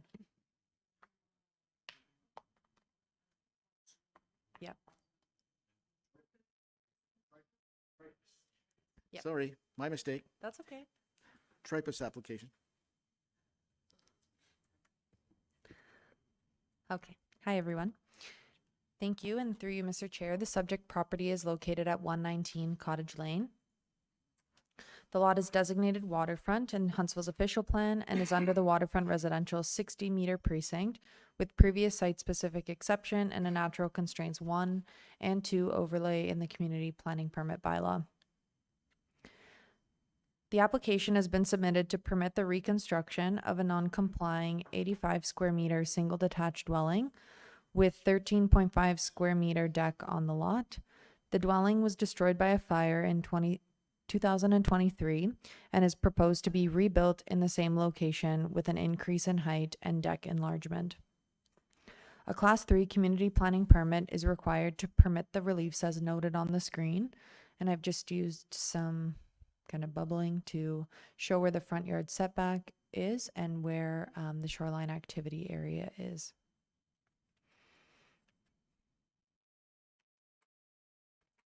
The previous dwelling on the property, shown in the photos on the left of the screen, was estimated to have been constructed in 1928, with an addition being added in 1994.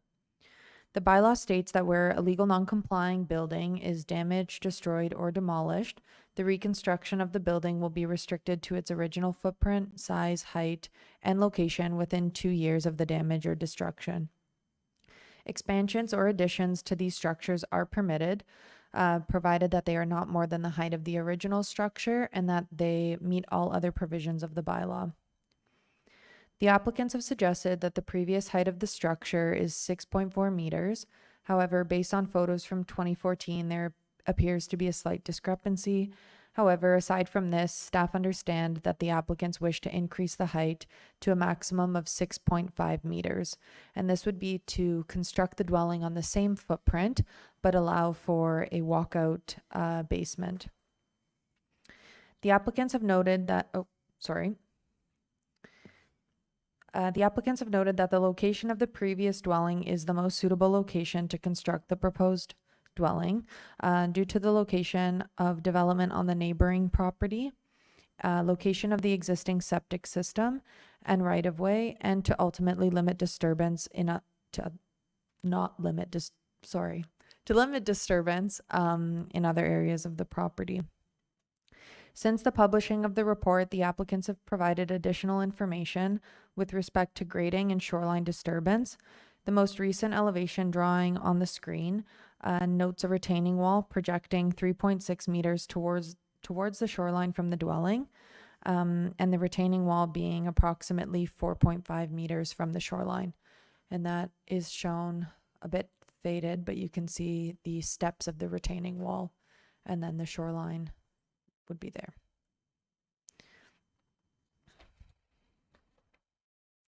Natural constraint mapping has identified type 2 fish habitat, Lake Wasiosa being a cold water lake, wetland, and sloping of 20 to 40% on the property. As existing setbacks to the dwelling are being maintained, further encroachments towards the shoreline will only happen with the deck addition and the proposed site alteration for the walkout basement. A technical report is required when shorelines are unevaluated for fish habitat or when development is encroaching into the required setbacks. In this instance, a fish habitat assessment had been requested of the applicants during the pre-consultation stage to evaluate the proposed works and closer encroachment of the deck.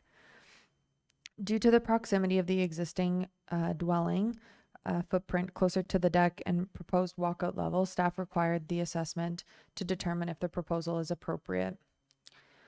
The applicant submitted an environmental report from 2014. However, it was determined to be not satisfactory. So staff are requesting that an assessment be completed by a qualified professional prior to a recommendation being made. It is also staff's understanding that the applicants have arranged for a qualified professional to review the proposal and to prepare an assessment. And the applicants may request to have the application provisionally approved. Should council see this as favorable, a motion has been prepared. The application was circulated in accordance with the Community Planning Permit Bylaw and sent to the Lake Wasiosa Ratepayers Association for comment. No comments were received, and through staff's review and analysis, further information is required prior to making a recommendation. Thank you for listening, and I'm happy to answer any questions. Thank you. We'll call on the applicant or the representative if they'd like to make a comment.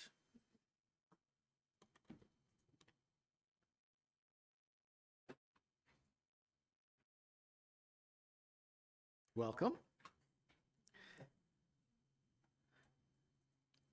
Whenever you're ready. Yep. Good afternoon again, Lanny Dennis, Planning, Box 254, Nova, Ontario. I represent the owner, Cindy, it's right beside me. Neighbors, some neighbors are here this afternoon as well in the gallery. Certainly appreciate all the efforts of staff bringing the application forward. The owners, I got to say, worked diligently and closely with staff right up until the agenda deadline, and I think we just simply sort of ran out of runway before we're here today. I just want to provide the merits of the proposal. The application basically is really the bottom line of this is the reconstruction of a cottage that was constructed in 1928 and had the unfortunate demise as a result of a lightning strike a couple of years ago. And so we're within that 2-year time frame, trying to recognize the fact that it was a legal non-complying structure. So I noticed in the staff report with respect to analysis, and they did ask for some additional information, and I provided them an addendum to the planning justification report that addresses the 5 criteria for a Class 3 application. Just to put the application in perspective, if it were not for the modest increase in height of the 6.5 meters versus the 6.4, the modest increase in the size of the deck going from 6.6 square meters to 13.5 square meters, and the reduced front yard for the deck going from 6.7 meters to 6.4 meters, staff could approve this application. So there are really modest sort of encroachments, if you will, into the town's existing framework. But going back to the five tests, and perhaps maybe this will provide the merits and sort of where we're at with the stuff. So the first one is the proposal appropriate for the lands? Just to give a little bit of discussion around this height issue. I understand the builder who is here today and one of the neighbors, they were looking to put a bedroom in the upper story of the cottage that burnt down. So there had to be some degree of height, if you will. Unfortunately, we don't have a survey, but it is, encroaching on that 6 meter plateau. You'll note that in a couple of photographs that the cottage wasn't built completely on a slab. There was a crawl space and if you will, the land sort of tapers off as you go towards the shoreline. So there is some additional height, probably in the neighborhood of 1 meter and change, close to 1.5 meters height. I was told that by the contractor that with respect to the walkout that they propose, it'd be like 3 scoops with an excavator, and you would have your walkout. The photos that were put up on the screen by the planning department, the last 3 photos were marked with the red on it.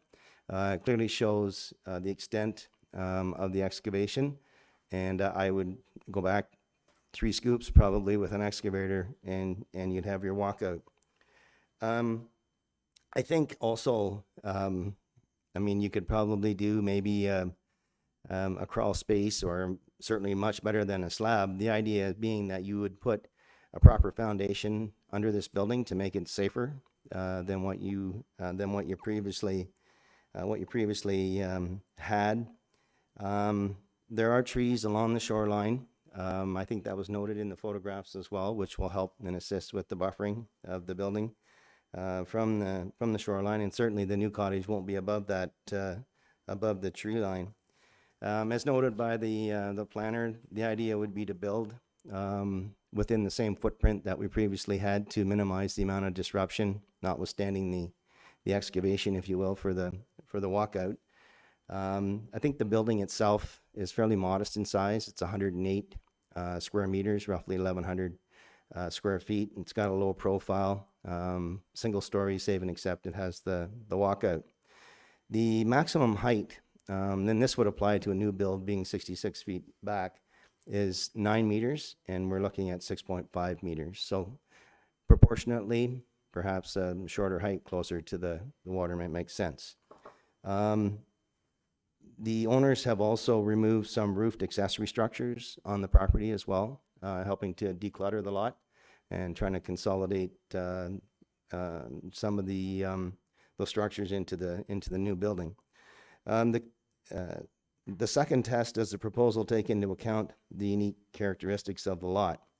I think, given the modest slope towards the water, I think that's conducive for a walkout. There's no request in front of council to reduce the width of or increase the width of a walkout, which is included in the CPP bylaw.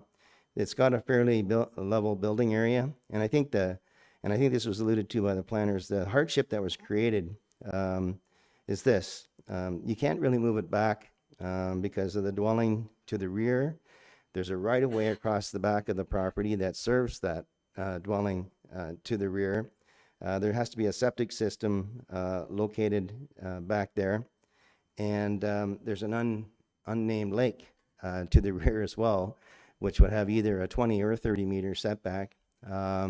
So we're sort of constrained, if you will, as to where you put the new building. So in some respects, you're likely into a variance of some sort to address, particularly the setbacks from the lakes. I think also rebuilding the cottage elsewhere on the property, you'll be into clearing more vegetation and more disruption to the lot to put in a new dwelling, a new driveway, a new septic system. So I think keeping it where it is, and quite frankly, the building that may be built further back may be larger than what we're proposing here at the shoreline. The third test has had the potential offsite and adverse impacts been identified and mitigated where appropriate. I know there was a previous fish habitat assessment done in 2014, and that was provided to staff. It may be outdated, although I'm not sure how much the fish habitat has actually changed during that time.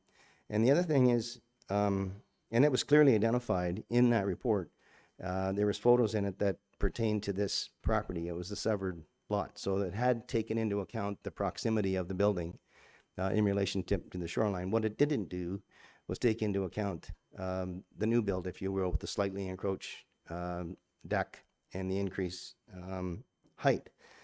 And sort of my type 2 fish habitat obviously isn't as sensitive as the type 1 fish habitat, and I thought typically doesn't really trigger a fisheries assessment. And since we had the previous one, that might have been sufficient. Having said that, there are certainly good construction practices that people do, down gradient of the build with the silt fence and the straw bales and that sort of stuff. And also, a lot of times these fish habitat assessments have mitigation measures built in, such as installing eave troughs that drain away to rain gardens or soak away pits, at the base of the build. So that could certainly be built into any approvals. With respect to criteria D, is the development compatible with the surrounding land uses and character? This whole area is characterized with existing cottages and accessory structures on freehold lots. The fifth test: does the proposal meet the general intent and purpose of the official plan? Generally speaking, the town's official plan ensures the visual and ecological impacts both onshore and the water are minimized by limiting mass and coverage in relationship to the size and frontage.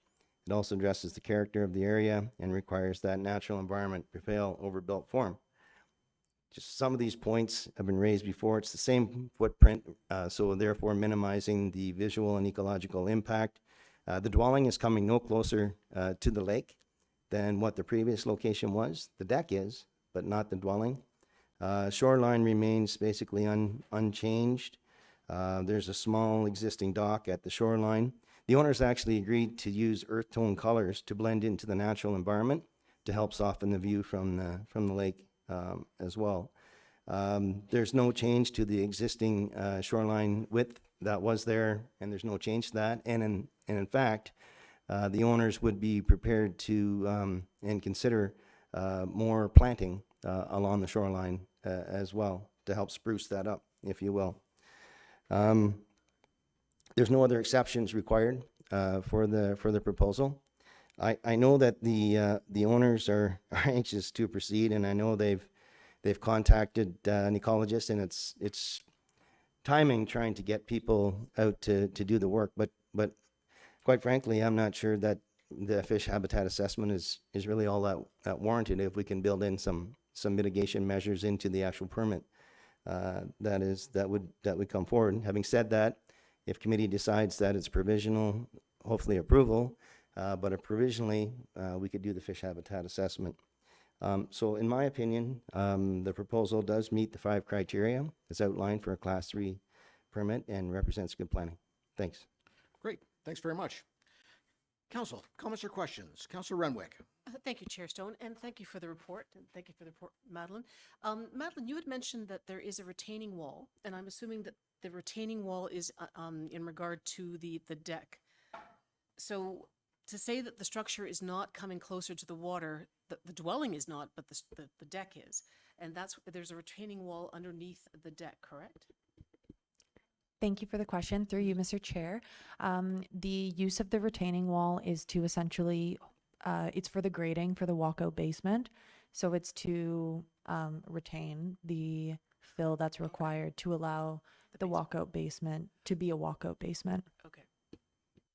So just to correct, it's not the actual pillars that are going in the ground for the deck, it's actually the retaining wall for the basement itself, or the walkout.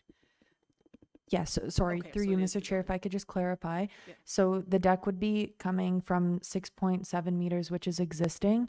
It would be coming to 6.4 meters from the shoreline. However, the retaining wall appears to be at 4.5 meters from the shoreline. So it would be closer to the shoreline than the proposed expanded deck. Any other comments or questions? Mayor Alcock. Thank you, Chair Stone. I actually thank you, Madeline, for the report and from the applicant and the applicant's representative. I think a lot of what was discussed has merit, and I don't understand why we might not proceed with this at this point. Conditional on, I'm not sure I think the points raised about Class 2 fish habitat are well taken, and we don't generally require as many conditions around that. And I do support the argument that the applicant is asking to rebuild on an existing site, and that if you move it so it's further away, you actually are perhaps disrupting or doing more damage to the property. So I actually would be supportive of proceeding with this application today. Councilor Cluche. Through you, Chair. I think they've suffered enough by losing the home. I think we should just go ahead and approve it as is. Yeah.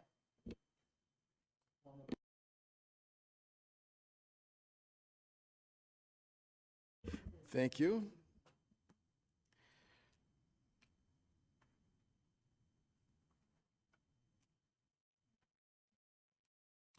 Madeline. Sorry, through you, Chair Stone. I just wanted to confirm if it would be proceeding as a provisional approval on condition that a fish habitat assessment is completed, or if it would be proceeding as an approval with some mitigation measures implemented into the permit. that, if I may respond to that, Yeah, go ahead. may I? I was go. going to, but you can. Well, okay, then, well, I'm the one who moved the motion, so That's you true. don't need to. So, on number 2, I don't think the fish habitat assessment is required, but I do think mitigation measures are. So conditional on mitigation measures. Madeline? Through you, Chair Stone, if that's the case, can staff have maybe 5 minutes to Well, just we ensure? wanted to have a break anyway, the- so thanks, okay. Madeline. All right, Thank- 10 minutes. So it's 5 to 3. Come back at 5 after 3.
All right, we're back. All right, I have a motion. Moved by Mayor Alcock, seconded by Councillor Cluche. Be it resolved that Planning Council provisionally approve Community Planning Permit Application CPP 41-2025 HTE.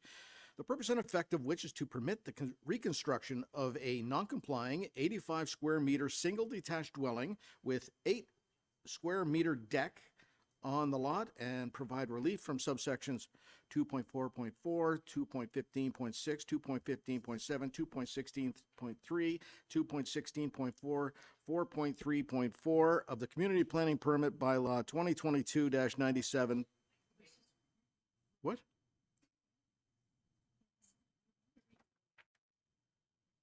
Sorry, Chair Stone. It's the original motion, right? The size of the deck is incorrectly listed. It should be, oh, sorry. But the size of the deck should be 13.5 square meters, not 8.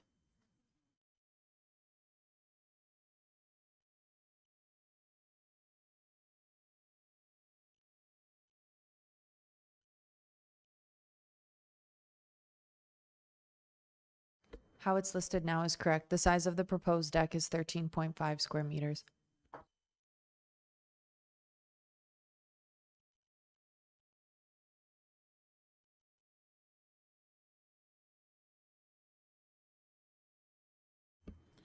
All right, I'm not reading all that again, but the deck's 13.5 square meters. All right.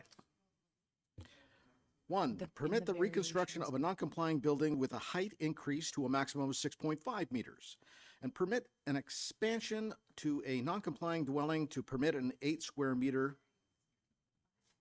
13.5 square meter attached deck. Yep. Reduce the front yard setback from 20 meters to 6.4 meters for an 13.5 square meter deck. Reduce the setback from a cold water lake from 30 meters to 6.4 meters for a 13.5 square meter deck. And recognize the existing shoreline activity area width of 28.1 meters, conditional on the owner submitting a revised plan prepared to the satisfaction of the town of Huntsville to illustrate the location of all proposed development, including buildings, structure, vegetation removals, site alterations, as well as appropriate environmental mitigation measures. And further that, upon the conditions of provisional approval being fulfilled in accordance with subsection 1.17 of the Community Planning Permit Bylaw 2022-97, as amended, a Class 3 Community Planning Permit be issued to authorize the above described development conditional on the proposed development being undertaken in accordance with the Community Planning Permit, including final approved plans and drawings and provisions for revegetation to the shoreline. Sorry, Chair Stone. Number 2, under and further that, should be removed. Sorry, thank you. Number 2 is removed. All right.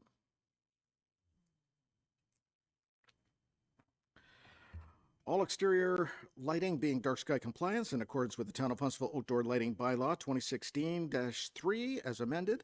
Appropriate erosion and sediment control measures being installed prior to the commencement of any works and maintained until all disturbed areas have been stabilized.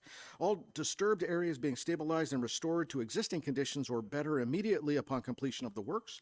And securities being filed with the town upon execution of the permit to be held as a security to guarantee completion of shoreline buffer works in compliance with the marked site plans until such time as the town is satisfied that such work has been completed.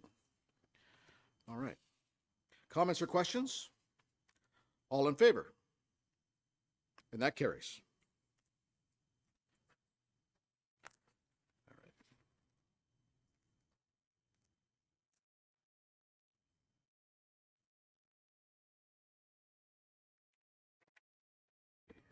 All right. Thank you, Madeline. All right. You're sticking with us for the Tate Street application. You can go ahead.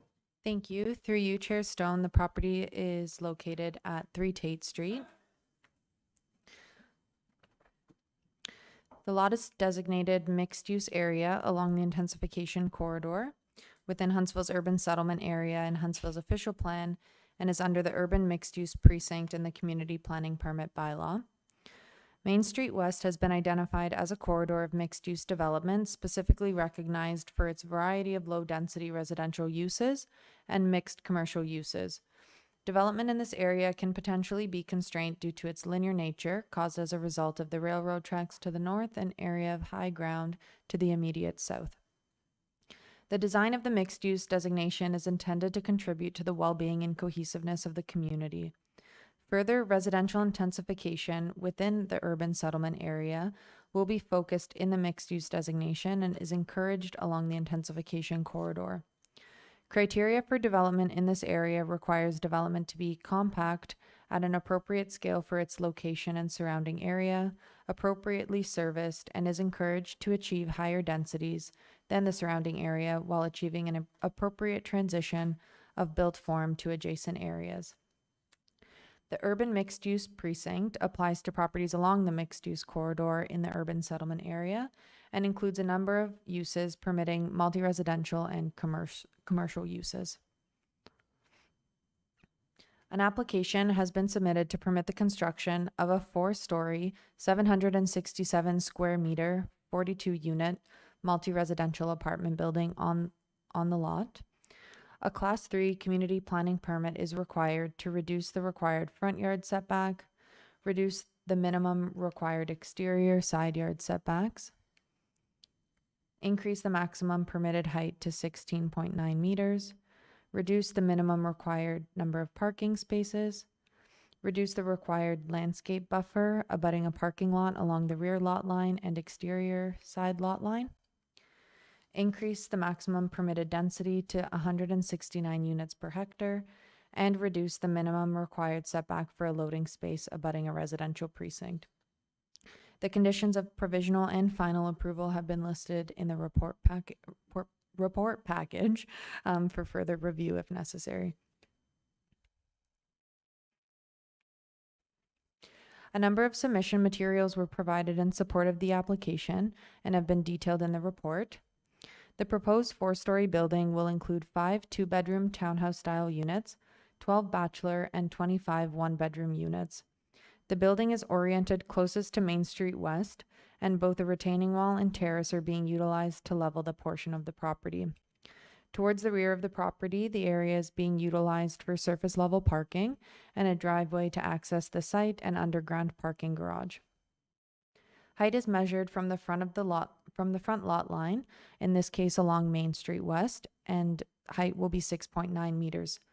However, due to the sloping topography, the rear of the building along the parking lot and closer to the low-density residential uses will be 14.8 meters high. The applicants have also detailed a 2-meter high board fence lined with cedar trees along the rear and western interior lot line to ensure privacy is maintained and dense vegetation is established.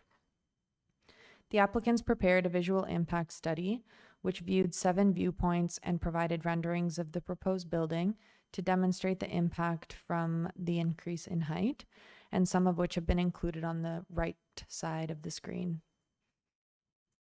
Views of the proposed building along Main Street West and from across Hunters Bay were taken into consideration, and the analysis demonstrates that the building will be visible from across Hunters Bay but does not project above the tree line nor breaks the ridge line, and utilizes building materials that assist in blending it into the landscape.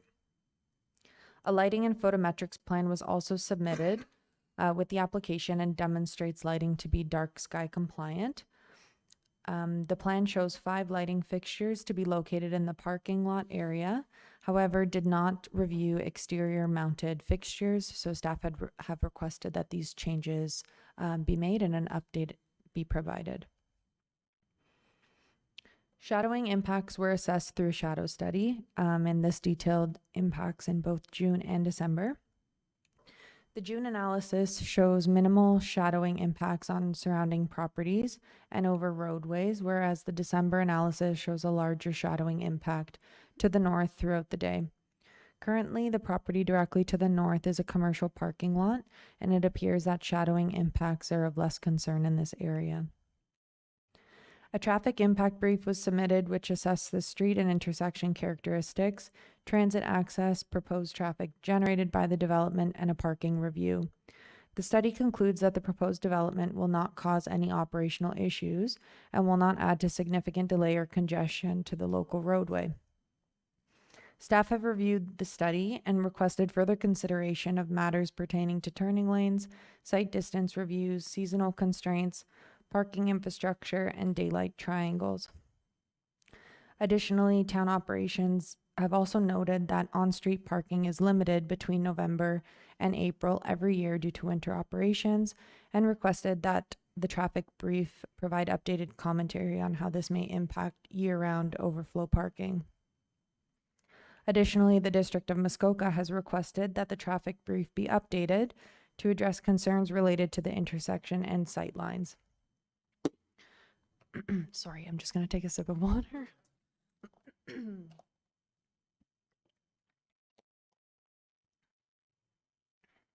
Sorry. Respecting parking, the applicants are deficient on 17 parking spaces. When applicants request parking reductions in the urban area, they have the option to do so through cash in lieu of parking or through adding it through an application. This amount is through cash in lieu is $7,500 per parking space not provided. And in this instance, the applicants have chosen to request a reduction in parking rather than providing the cash in lieu amount, which would have totaled $127,500. A functional servicing report was also submitted, which assessed existing site conditions and the proposed servicing strategy for stormwater management, utilities, and construction mitigation. The property will be fully serviced by municipal water and sewer, and a review from the town's operation staff noted technical comments to be addressed prior to finalization of the application. Revisions and clarifications to submission materials have been included as conditions of provisional approval and are detailed in the report package. The community planning permit bylaw provides criteria to be met when applications for increased height and density are considered, one of which includes providing community benefit contributions. In this instance, the applicant has proposed providing a $15,000 contribution towards improvements for Avery Beach Park, seating and landscaping improvements along Main Street West between the sidewalk and front lot line of the subject property, underground parking, which includes 16 vehicular parking spaces and a bike rack for 16 bicycles, and 10 affordable rental units. Some of the contributions are still under review with the town's operations department and will be detailed in a development agreement. Further, the applicants will also be applying to be part of the Muskoka Affordable Housing Initiative program known as MAHIP. However, if funding is not provided through that program, they have committed to providing 10 affordable units regardless and maintaining rental tenure for a minimum of 20 years. Overall, the proposal provides a transition from the mature residential neighborhood to the south to the mixed-use corridor in the north. It has considered measures to ensure that privacy is retained for neighboring landowners and is providing adequate landscaping to enhance the site as a whole. The proposal aims to make use of the mixed-use and intensification corridor in which it fronts, activate the area by providing vibrancy and character, and provide rental housing to the community. The application was circulated in accordance with the Community Planning Permit Bylaw. The applicants also advertised the proposal with a large sign on the property and led a public open house in person on April 29th in Partners Hall. Staff were in attendance and approximately 15 members of the public came to review and provide feedback. The application was also circulated amongst internal departments whose comments have been outlined in the report.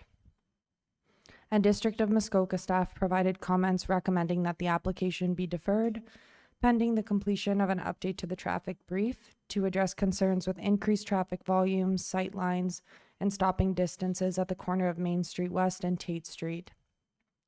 They are requesting that the updated study address these concerns as well as any related improvements or modifications to the intersection to ensure a safe motor vehicle and pedestrian movement. They also noted hydraulic modeling of both water and sewer will be required, and it's understood that the applicants are in the process of undertaking this. This has also been included as conditions of provisional approval. CN Railway also provided comments which have been outlined in the report and included as conditions of provisional approval. And 9 letters of concern and objection were received by neighboring property owners. It's staff's understanding that an additional comment may have been received during this presentation. I can get Manager Clark to confirm that after. And the letters essentially outline concerns related to increasing of the both height and density, reduction to buffers and setbacks, impacts to privacy, the reduction in parking and potential of vehicles utilizing on-street parking, snow removal, and traffic concerns. Through staff's review and analysis, the application appears to meet the intent of the official plan and be consistent with the provincial policy statement. And as such, staff are recommending that the application be provisionally approved, subject to the conditions of provisional approval and final conditions as listed in the report package. Thank you for listening, and I'm happy to answer any questions. Thank you. I'll call on the applicant or the applicant's representative.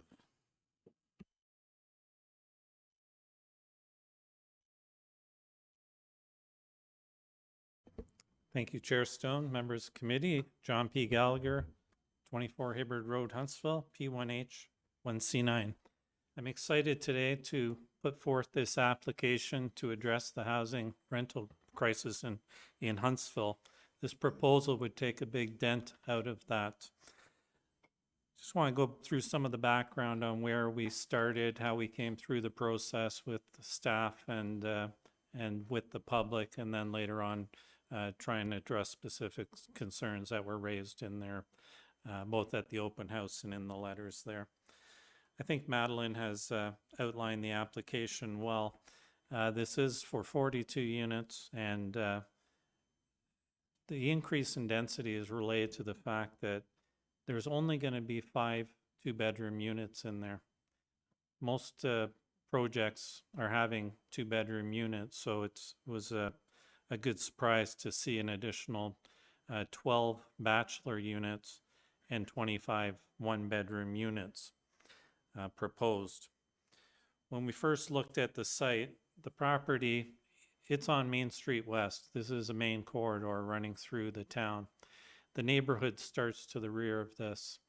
And so what we wanted to do was to try to minimize that impact, both from a visual standpoint and also with respect to movements running through there.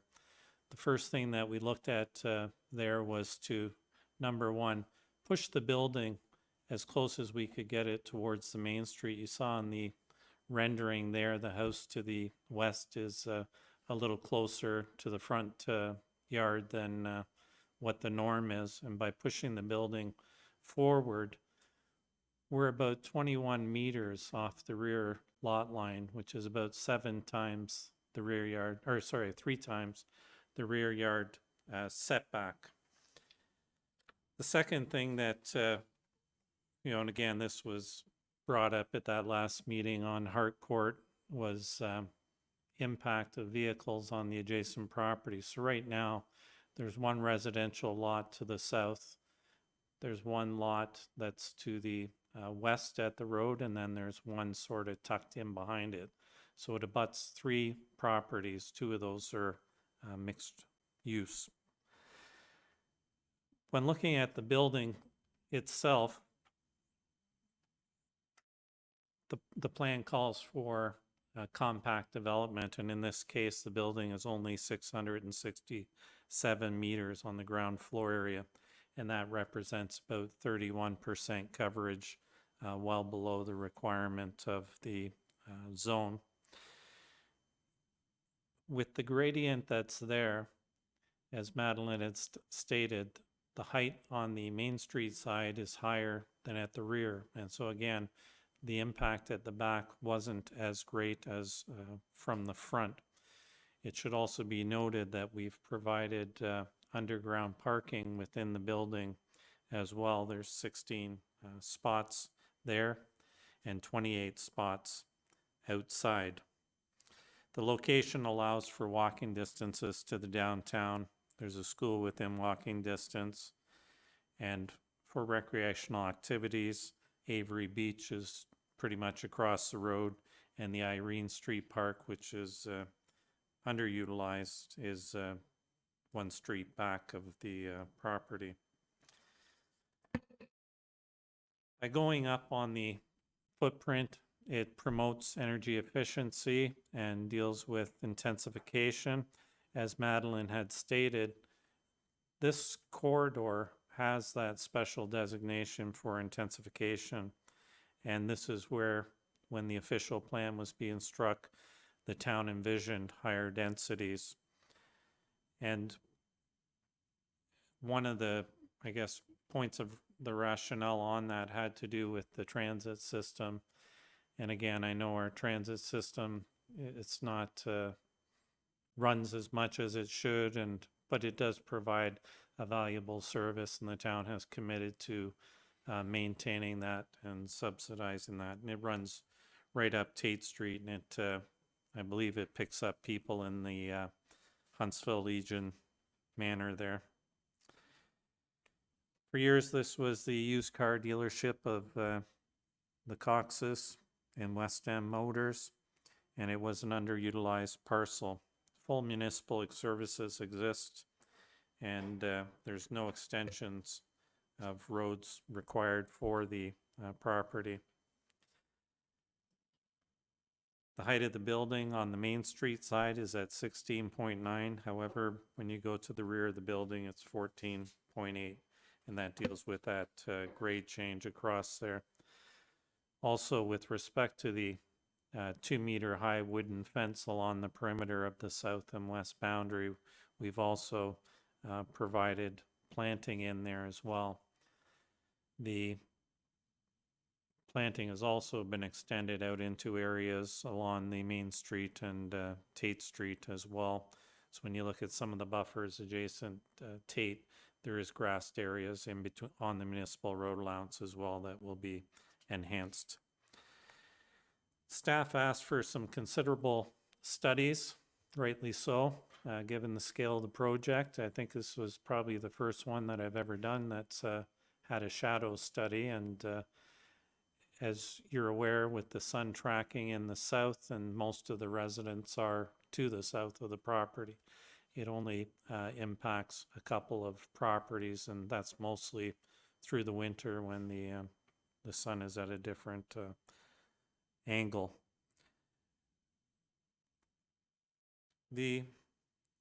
One of the items that was another item that was requested of us was also this sort of having the building sited from different angles, and we were asked to provide those distances. So the architect, I think he did a really good job in setting the elevations, and we had spots out on Hunters Bay, the other side of Hunters Bay, coming down and up Main Street. And again, I think when you look at the building, it's an aesthetically pleasing looking building that's on this commercial/residential corridor. One of the items that we are looking at was the reduction of the parking, and with that, we did have the traffic consultant review that in detail and provided a number of criteria. And at the end of the day, in reviewing other sites, and as you're aware, Mr. Prasher has developed a number of residential sites in the area. The unit count actually came out to 1.05 spaces per unit, and one of the items that the traffic consultant recommended was that we provide 7 visitor parking spots on the site. And again, Ravi has done these other buildings, the old mental health building and the Jarvis House next door, and we have not seen a lot of issues in that regard. As you may be aware, through leases, there's no set requirement to provide parking space in that.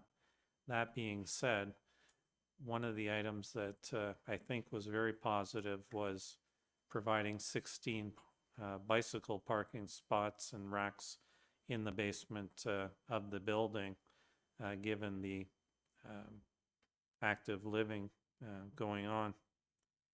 The traffic consultant made a number of recommendations, and also we had a recommended 3 accessible parking spaces and provided 4 both within the underground and at the front of the building as well.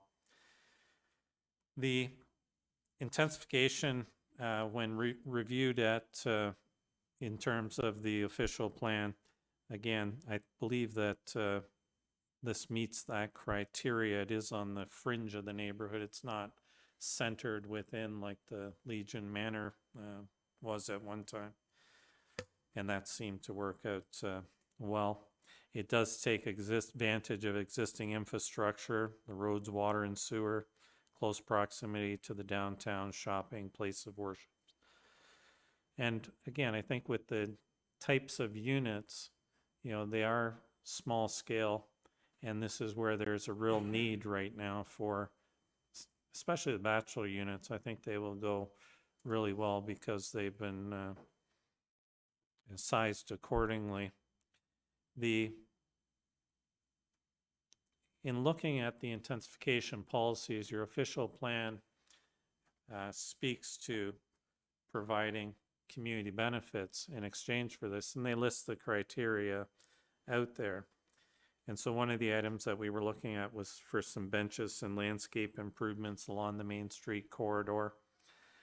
Secondly, we understood there were projects being undertaken at Avery Beach, and I suggested to my client that he offer $15,000 towards the improvements to that area, because the people in these buildings are going to be utilizing those parks and recreational facilities. Let's face it, I mean, you go down Yonge Street and you're on the trail and you're over at Center Street in no time. The other part, the other park that they can use is the Irene Street Park. Again, it's the town's invested a fair bit of money in there. It's looking good with the new playground equipment, and I think that you know, having these funds available at no cost to the taxpayers, and it is a benefit to the residents as well. The policy does list underground parking as a benefit, which we've provided. Affordable housing. My client is looking at 10 of those units being in the MAHIP program, and he made a commitment as well to say that if he didn't get funding, he was still going to provide those units at an affordable rate, which I think was very positive. I believe there's different programs depending on if he were just getting federal funding or something through the district. It's a little different. That would be secured by an agreement with the Town of Huntsville Development Agreement to ensure that that occurs. The building is barrier-free. It provides for accessibility. Significant landscaping being proposed. The district, it was funny the district made that one comment because they didn't request a traffic study up front. I'll say that we did get some valuable information from the open house with the input of the residents, and one of the items that was raised at that meeting had to do with the visibility of Tate onto Main Street West. No fault of my client, that's the way the district built it. However, as another benefit to the community, my client has agreed to pull down the retaining wall on Tate Street and try and push the retaining wall back to the property line on that corner. And we've revised our drawings accordingly to achieve that. Again, not of his doing, the street, but again, it'll be a benefit at no cost to the municipality in that regard. The provincial policy statement and the province's push for a significant amount of homes, and I believe there's new legislation coming soon to enhance upon that. We feel we meet the provincial policy statement. We're providing employment, housing, we're utilizing existing infrastructure, and we're meeting the servicing policies of the plan. Intensification on main corridor routes is supported throughout Ontario. There's no hazards or flooding hazards in this area. And it will provide a mix of rental units in the area. All right. Are you close? Just about. Just wanted Okay. to say that with the open house, we did get some feedback and some of the concerns, and again, they were reflected in the letters. One had to do with the maintenance and the snow storage, and my client has his own maintenance company now. He started at another company in Huntsville to look after all his rental sites, and so to remove snow from the site is not a difficult situation for him. Again, snow, it was a lot this year, but it doesn't last all year long either. And again, with his maintenance company, landscaping will be maintained in a proper setting. I think I've spoken to sort of the density requirements and, under the official plan. The parking, we did have our consultant justify that, and it's pretty much I think in line with what council was looking at, 1 space per unit in discussions on this housing opportunities. And so I would respectfully ask council to support staff's recommendation to approve this project to address this rental housing issue. And I think staff have done an excellent job in tying down the loose ends in their decision. And as Madeline had said, as soon as we started getting comments in, my client was directing his other consultants to get that additional information that was asked of him. I'd be glad to answer any questions should you have any. I thank you for your time. Wonderful. Thank you very much. Council members, comments or questions? Councilor Renwick. Thank you, Chair Stone, and thank you for the report. It was a lengthy report, but thorough. Thank you. So I've had the opportunity to meet with some of the neighbors, and I was not able to attend the open house, but I did speak to many of them after the actual the open house, and I think some of their concerns are quite legitimate. And the one in particular that I think I would agree with them is the fact that it's the density of it. The fact that there are so many units on a fairly decent sized piece of land, but I think it's gone too high. I think four levels are too high. I'm concerned about, I know there's parking at the back and there's parking underneath. That traffic study has to be done before anything is okay. The traffic in that area in particular, if they're leaving Tate Street and turning onto West Street going left or right, it's just waiting for an accident to happen for sure. And even with the increase in activity that's happening at Avery Beach, there are more people in that area. And the thing that gets to me when I've walked in that area, the sidewalks in that area, and that's a town consideration for sure. And I think they're on the master plan or on the sidewalk plan, but the sidewalks are not adequate for that area. And if you're going to increase the density of the number of people living there, then we have to address that as well. So there's a number of things that I'm very concerned about, and in particular, the height of this unit. So thank you. So you don't want me to answer that? Oh, it's comments, sorry. Yeah, that was just a comment. Council members. Councilor Clark. Thanks, Chair Stone. I won't be supporting this application. I'm going to take a minute and tell you why. And I can really appreciate what the applicant is trying to do here, and he's made some very generous offers, and I appreciate that. There's a lot of positive things about the application.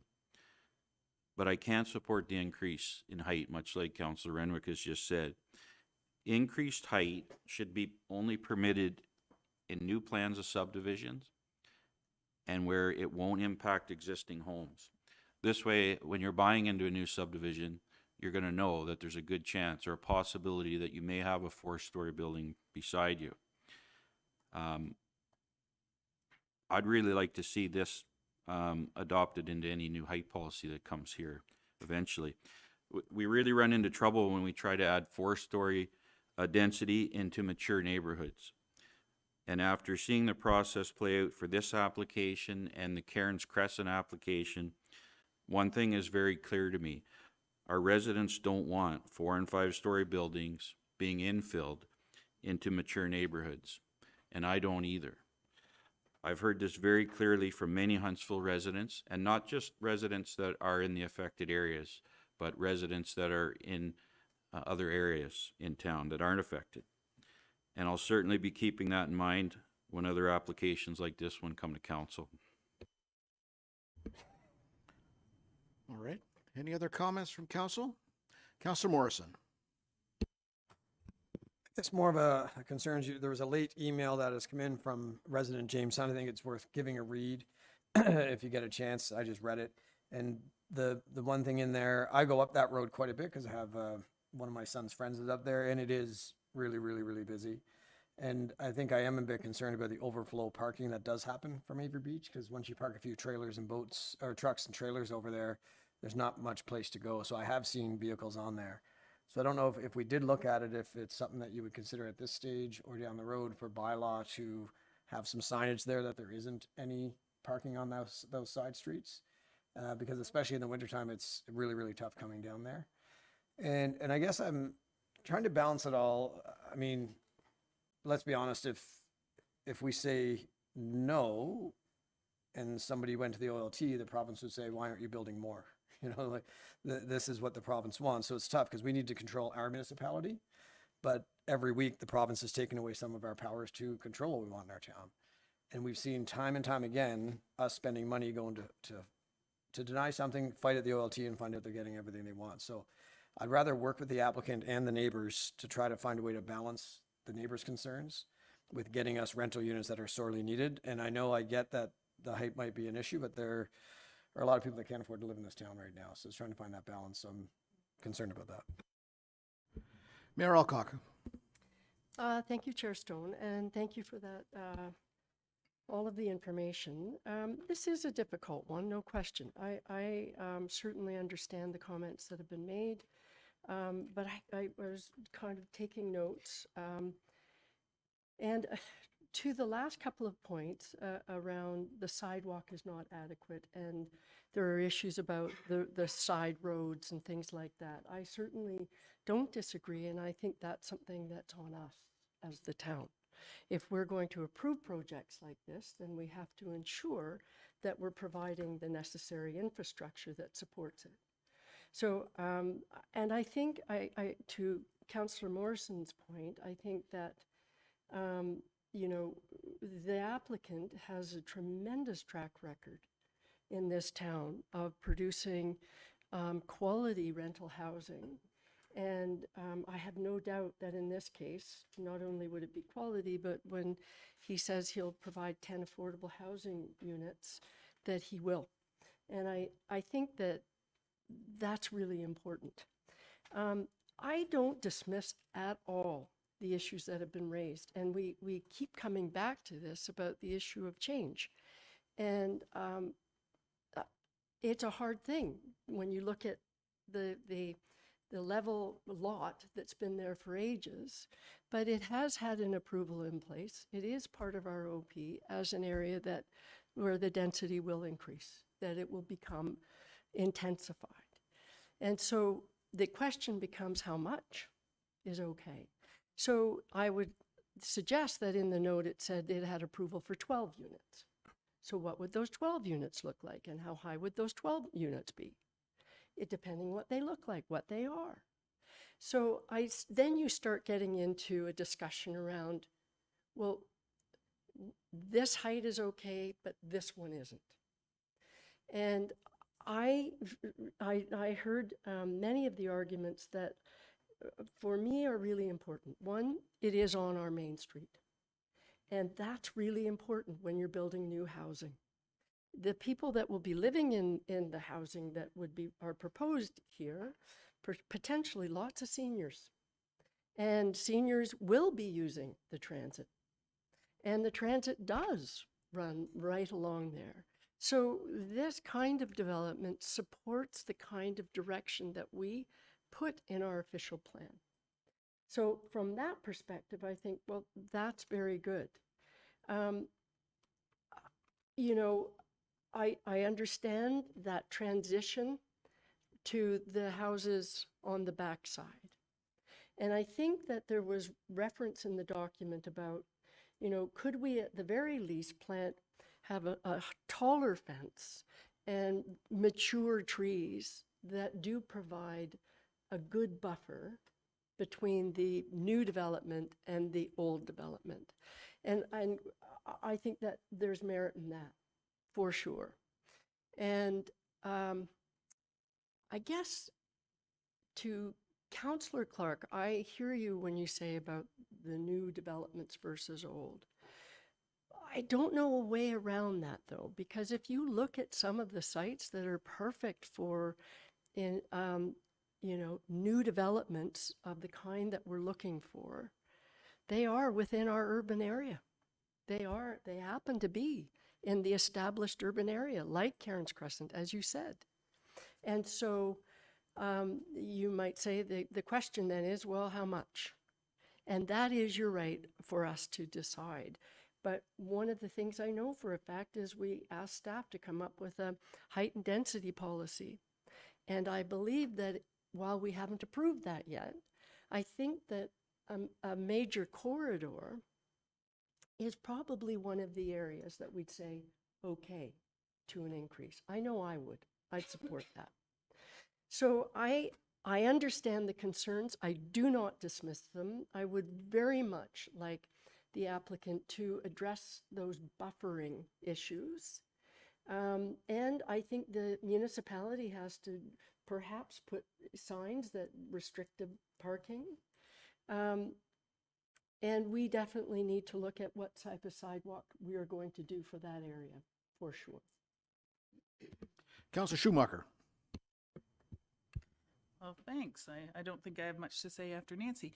No, I would, through you, I do concur a lot with what Councillor Morrison said. I did get a chance to read James's email. Yeah, traffic in that area is not great, and sidewalks. And to Councillor Renlick and Councillor Clark's points about the, 3-story versus 4, and with the Cairns Crescent one, I know it shouldn't be this way, but it seems that proposal comes in that with that 4th addition or that extra level comes the affordable housing. And it shouldn't be, but that seems to be what we're kind of dealing with here, is that it does cost a lot to build. And so we could get 3 floors and get what is acceptable, what's been allowed, but it's not going to meet our affordable housing market.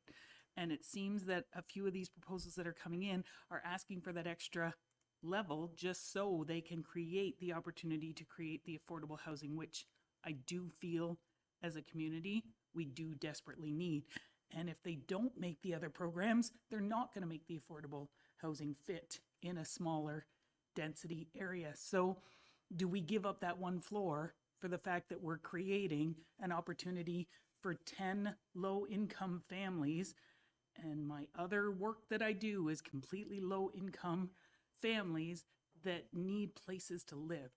And so that's where I'm kind of at a crux. We're building in an ideal spot where we could house possibly 10 low-income families to those areas and create an opportunity for them to have some sort of place to live in housing. So that's, yeah.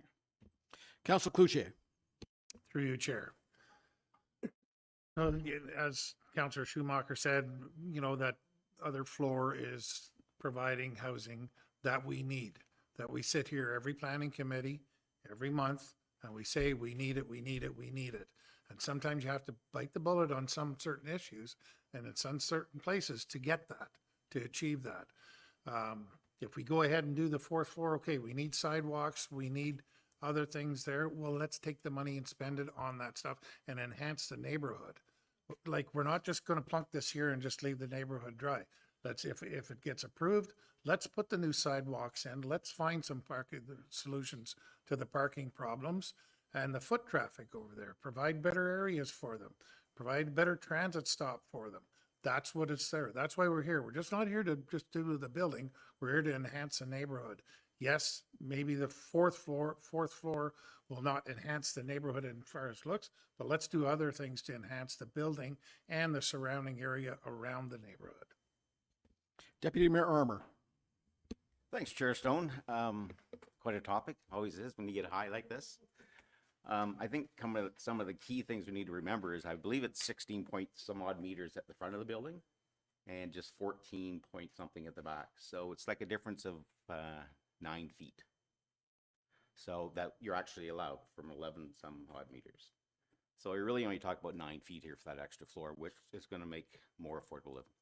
On Councillor Clark's point about established or new condos, new subdivisions, I understand that completely, but unfortunately you need to be on services that exist. And our builders are here today with hammers and nails and shovels ready to go, and we need the housing today. So years down the road, we'll probably need it then too, but we need it today.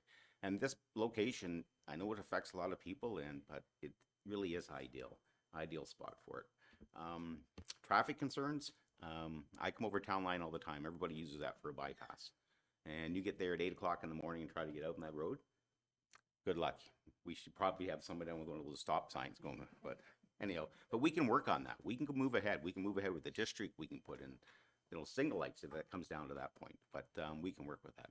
Sidewalks have already been mentioned. So I'm ready to move forward. And I know a lot of people won't like it, but I think at the end of the day, it's going to fit in there perfectly. Councillor Clark. Thanks, Chair. Last comments for me. I can appreciate Deputy Mayor Armour's comments, the mayor's comments. I think it's important to note that we sometimes make it seem like, well, these properties can't be built on at all, and they can be. They're in areas already that can be built on. There's a certain number of units that could already be built in these areas. And so the reason that applications come here is because they want to build more, they want to build higher. And I'm saying, how much is too much? And I'm saying, for me, the 4 stories in established neighborhoods in Huntsville is too much. And I'm not going to be supporting it moving forward. And I won't be supporting it when our height policy comes back here either, because I don't think our residents want to see it. And so I'm going to leave it at that. So for me, some of the issues with the pedestrian traffic, the sidewalks, access onto Main Street, those are all things that we as a municipality can take care of. We can fix those. As far as the height goes, as difficult as it is, and Mayor Alcock alluded to this, we have a heightened density paper coming back to us for approval, and I do believe this probably will be in that heightened density corridor. It's not on a hill, it's not on the water, it's on Main Street. I do believe that many seniors will probably be living there, be able to walk downtown every day, stay active. Avery Beach is right there, and I agree with the comments regarding the 4th floor, which is, having a 4th floor allows the developer to do those extra things. Give us money to fix up Avery Beach, have accessible units, some low-income units. There's too many positives, and I have to agree that it's appropriate in that location. And with that, comments, Councillor Morrison. Just one last comment on it. I think the key is going to be that if we do approve stuff like this and we talk, like Councilor Couchet made some great points and so did you, but I think we should come out of this meeting with actual action items on those things as opposed to saying we should. Because I think you can see a lot of places around town where we said, oh, this would be great. And then 3 years later, nothing was actually done, right? So I don't know if there's a way to put that enshrine this, that, hey, you know what, we are going to address that. We have a sidewalk master plan, and but to make sure that the residents are impacted as little as possible, because yes, if I was living right behind there, I'd be a bit upset, but you guys heard the story 100 times from me about where I lived on Shaw Crescent, and all of a sudden there was 20 units built right next to me. And was it great? No, but there's 20 units of people living there. It's simple. If you collect records or anything, if there's this many of it and this many people that want it, it's going to go through the roof in price. It's a volume game. If we don't tackle volume when it's right in front of us and we can actually get more units built, then we're just going to say we're okay with prices being high in this town. And we're not. So that's my thoughts. I thought you already had your last word. I know, I'm sorry, Councillor Stone. This, Go I ahead. promise this will be my last word. And I can appreciate what Councillor Morrison's saying, but all those developments were not 4 stories. And so for me, 4 stories is too much in established neighborhoods. Fair enough. Councillor Renwick, one last time. Thank you, because I started and maybe I get to finish, but I do want to preface to say that I understand, and it's been said around this table, that we do need affordable housing and we do need rental units in this community. So I am not against that at all. That was never the intention when I was speaking at the beginning. The fact that we had to do a shadow study, I have never heard of a shadow study before. This is the first time I think I've seen it on this council. The fact that in the wintertime, when that building that's 4 stories high casts a shadow onto Main Street, and it's going to be dark and it's going to be cold and it'll be icy. So I don't know if 3 stories is going to make a huge difference, but that was just a point that a shadow study, I've never heard of that before. So that's interesting. But I am not against, obviously, that we do need rental units and we do need housing in this community. But I am with Councillor Clark across the table. I am not in favor of 4, a level of 4, the height of 4. Madeline? Through you, Chair Stone, I can comment on why we requested a shadow study if you would like. So generally, it is a common practice in larger municipalities or when there is a request for increased height, and that is to just verify if there will be a shadowing impact on neighboring properties. So in this case, there was, in the wintertime, there was a concern with the shadowing over Main Street, and that was brought up to the applicant for operational issues such as ice formation. The applicants, and maybe John can even echo this, responded that generally it's due to drainage, so surface level drainage from the property. There's no stormwater system right now other than the catch basins, so water isn't being drained appropriately, so it's draining onto Main Street, forming ice. So with the intended development and with the proposed stormwater management plan, it would better drainage would be better on the property, which in essence less would be draining onto Main Street, hopefully mitigating that concern. So Quickly, John? Just, it didn't mention stormwater management, so in regards to that, it's not a pond. There's going to be a super pipe under the parking lot, so it'll all drain into that. Whereas on, tall trees in the Paget, the water comes down off those and freezes, and there's no entrance onto Main Street. Great, thank you. All right, could you put the motion up on the screen? So this motion is 2 pages long, so I don't think it's exactly as it is in the agenda package. So I'll just read the first few lines. Be it resolved that moved by Deputy Mayor Armour, seconded by Councillor Renwick. No, we'd like that removed. All right, is there okay. Seconded by Councillor Cloutier. Be it resolved that Planning Council provisionally approve Community Planning Permit Application CPP 42 2025 HTE, the purpose and effect of which is to permit the construction of a 4-story, 767 square meter, 42 unit multi-residential apartment building. And I'll leave it there. And as I said, it's exactly as it was in the agenda package. Comments or question? Councillor Morrison. Sorry, Councillor Stone, I know you're ready to be done with this, but I just have, I want to follow up on my comment about action items. And also speaking to John Gallagher here, I know there was some talk about cedar trees, and then there was discussion about more mature trees. I'd like to ask John first of all, and then I'll have a quick comment, John, and I'll get you. If we could do something more like spruce trees, something that's taller right off the bat so that people don't have to wait for the buffer. And then I would ask Madeline, what would we put in here to make sure that staff is directed to address the concerns of parking, sidewalks, so it's locked into the approval of this plan? I'm going to go to Director Maxwell first. Sorry, thank you, Chair Stone. The second half of your suggestion is what I would think we should do in a separate motion, because it's not tying those things to this approval. It's acknowledging that we want them to be done, but not prior to this building being able to start. So if you. So, go ahead, John. Thank you. Through you to Council Morrison. Yeah, we don't have any issue with changing the type of tree there. If we can actually make the height up, I think, 2.3 meters to meet the bylaw. We can commit to that as well. So instead of 2 meters, we can push it up another to 2.3 in that regard.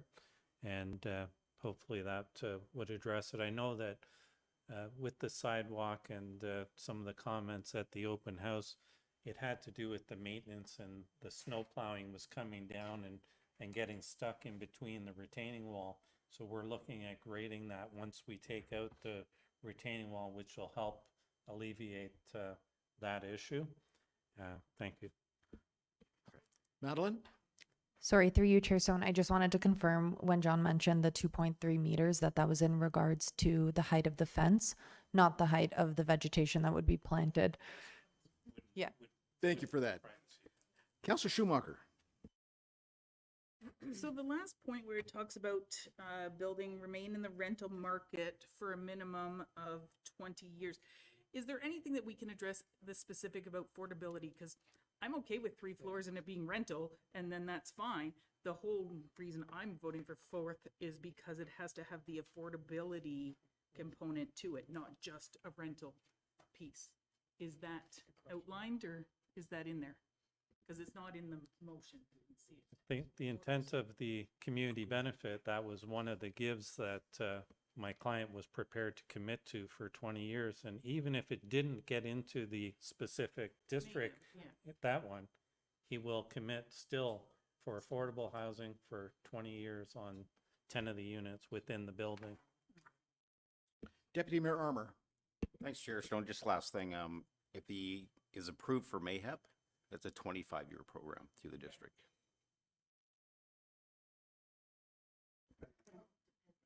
Depending on how much they take, yes. Yeah. Madeline, seems I have no control here. Go ahead. Sorry, through you, Chair Stone. I just wanted to address something in relation to this application, but also in relation to the height and density project that staff are working on. We have been working diligently on reviewing, in particular, mapping to identify suitable locations for height and density.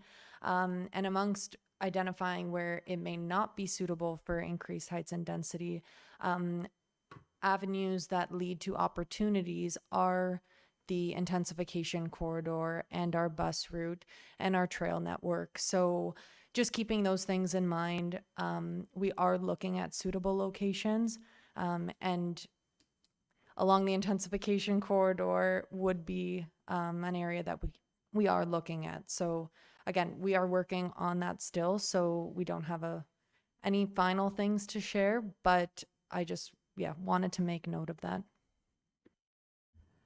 Thank you. All right.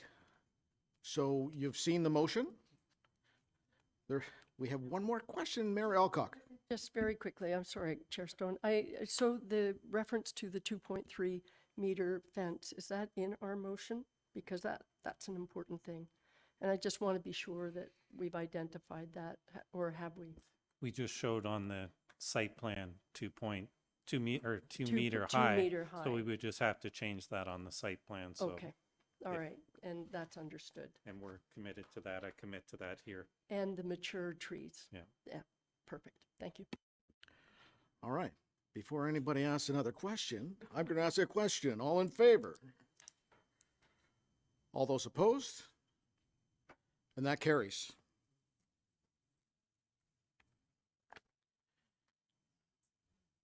All right.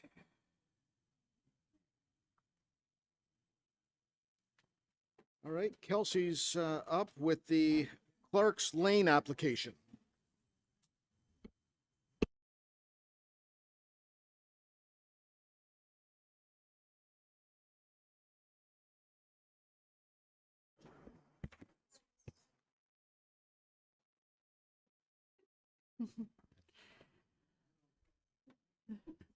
Go ahead, Kelsey. Okay. Thank you, Mr. Chair. Through you, the subject property is located at 194 Clark's Lane. This application is very technical in nature. It's a subdivision, a draft subdivision and condominium for council's review to send the recommended conditions to the district. So I'll just quickly share, this one. So it's for 31 residential lots, and the zoning was already put into place for phase 1 and 2 through an Ontario Land Tribunal decision. So in terms of the town perspective, in terms of precincts, it's already in place. However, staff have also reviewed all the provided items for the second phase and recommended conditions for the draft approval, which were attached to the report. Staff would recommend council advise no objection to the conditional approval to the draft subdivision and condominium to the district. And that's really all. Oh, here's a picture of it. Oh no, that went back too far. But if anybody has any questions, I'd be happy to answer them. Thank you.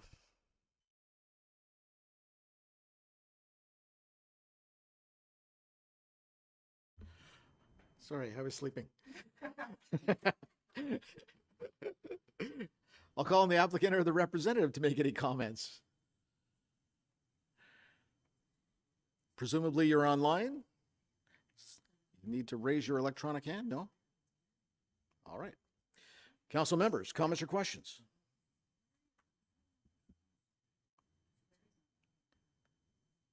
Seeing none.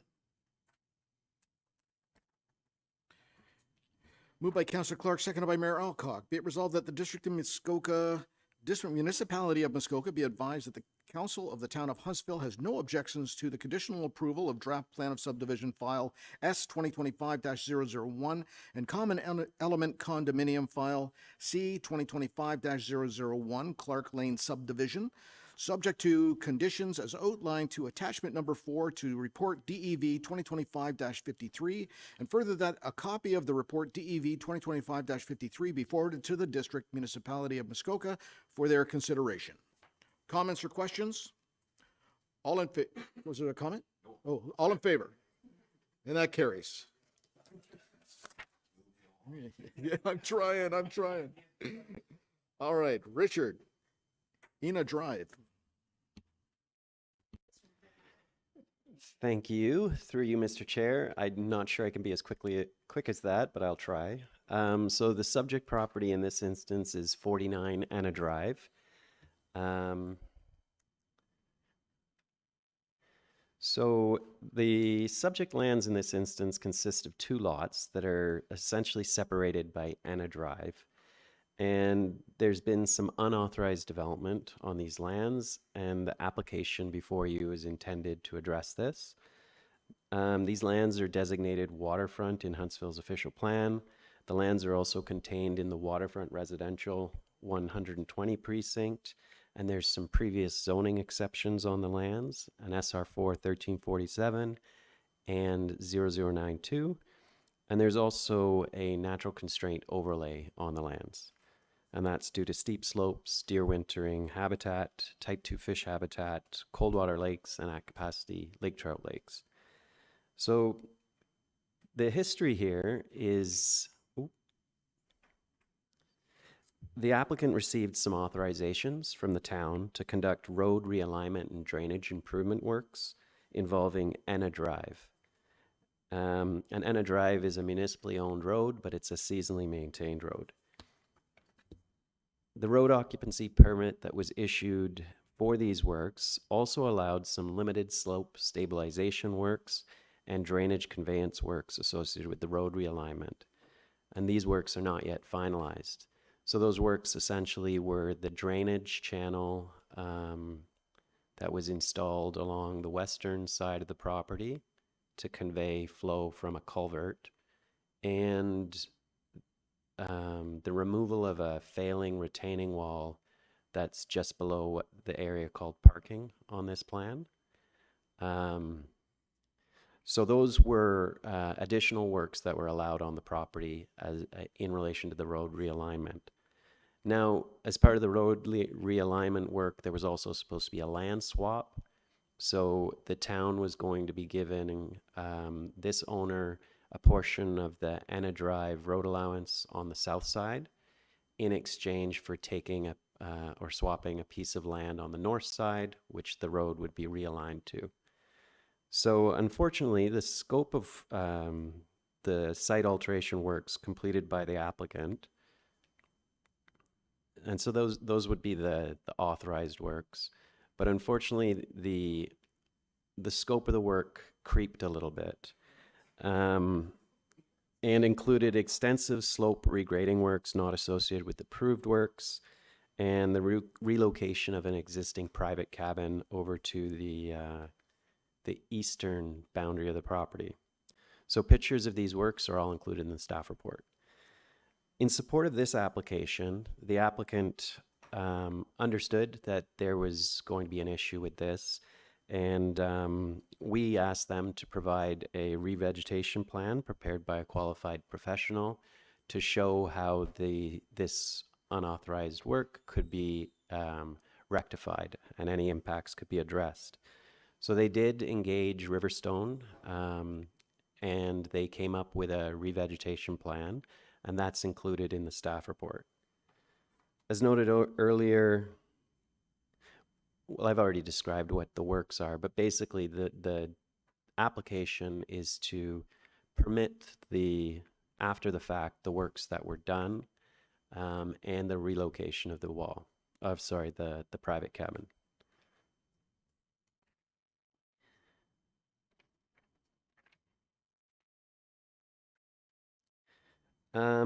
So just on the revegetation plan, it includes a combination of hard and soft approaches to restore the slope and shoreline portions of the property, including, before I go on, I think I'll just breeze through this.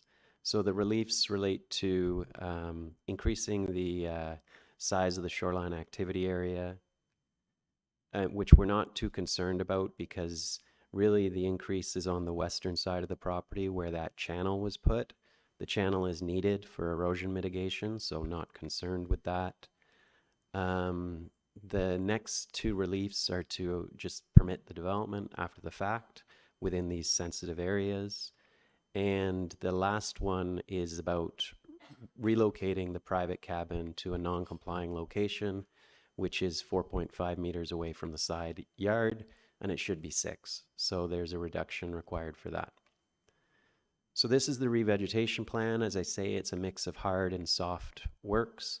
The hard works are basically removing fill material where it's been placed and shouldn't, and removing debris as necessary.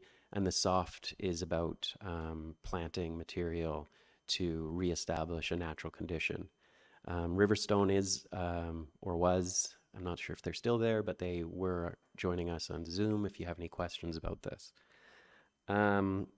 I've done a preliminary review of this, and to me it looks appropriate. And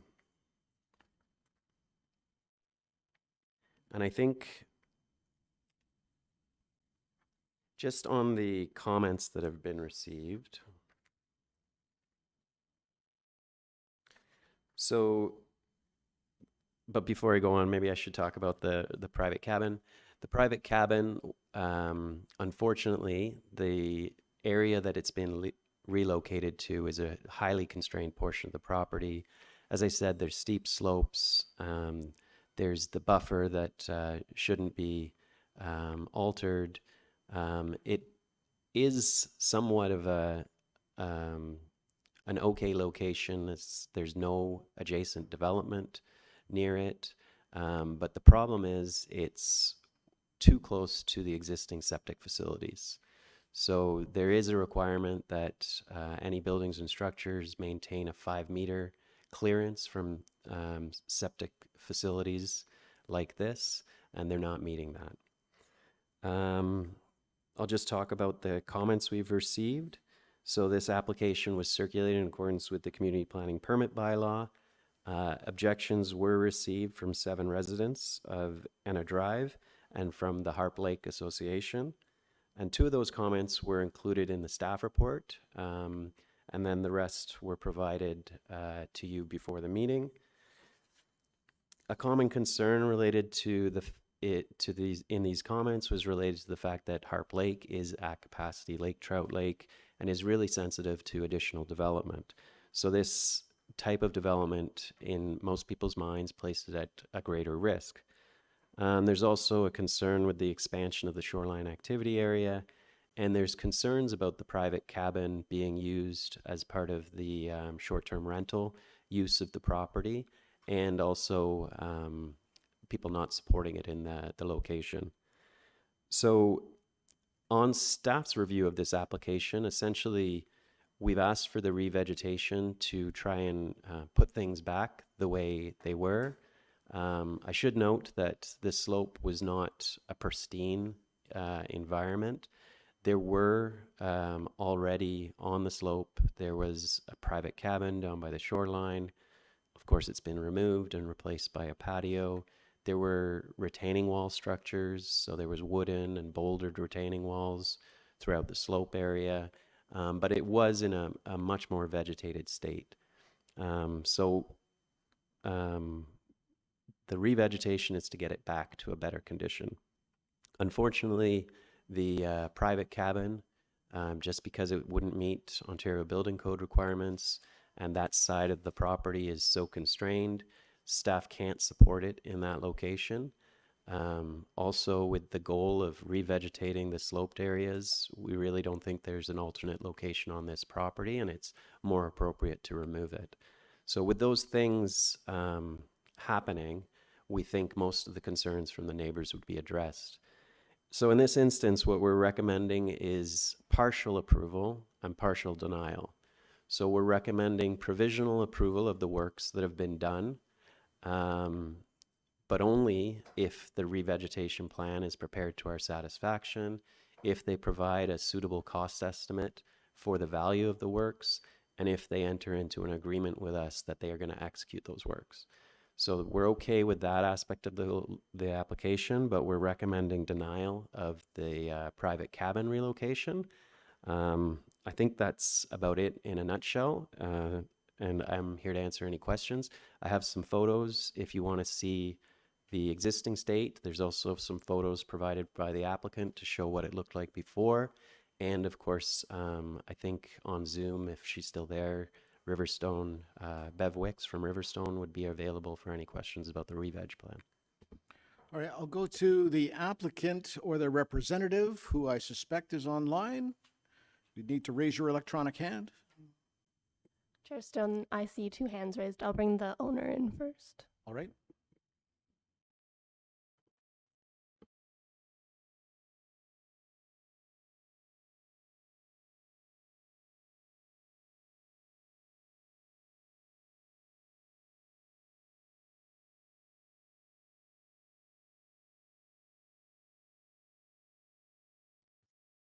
Hello, can you hear me? I can hear you. I can't see you yet. There I am. Okay. Pardon me for my technological. There you are. Gotcha. Very good. Go ahead. Hi, my name is Stefan Peterson, and my wife and I bought this property back in 2011, and it's valuable to see some of the pre-pictures that I have provided to Mr. Clark to get an idea of the condition of the property.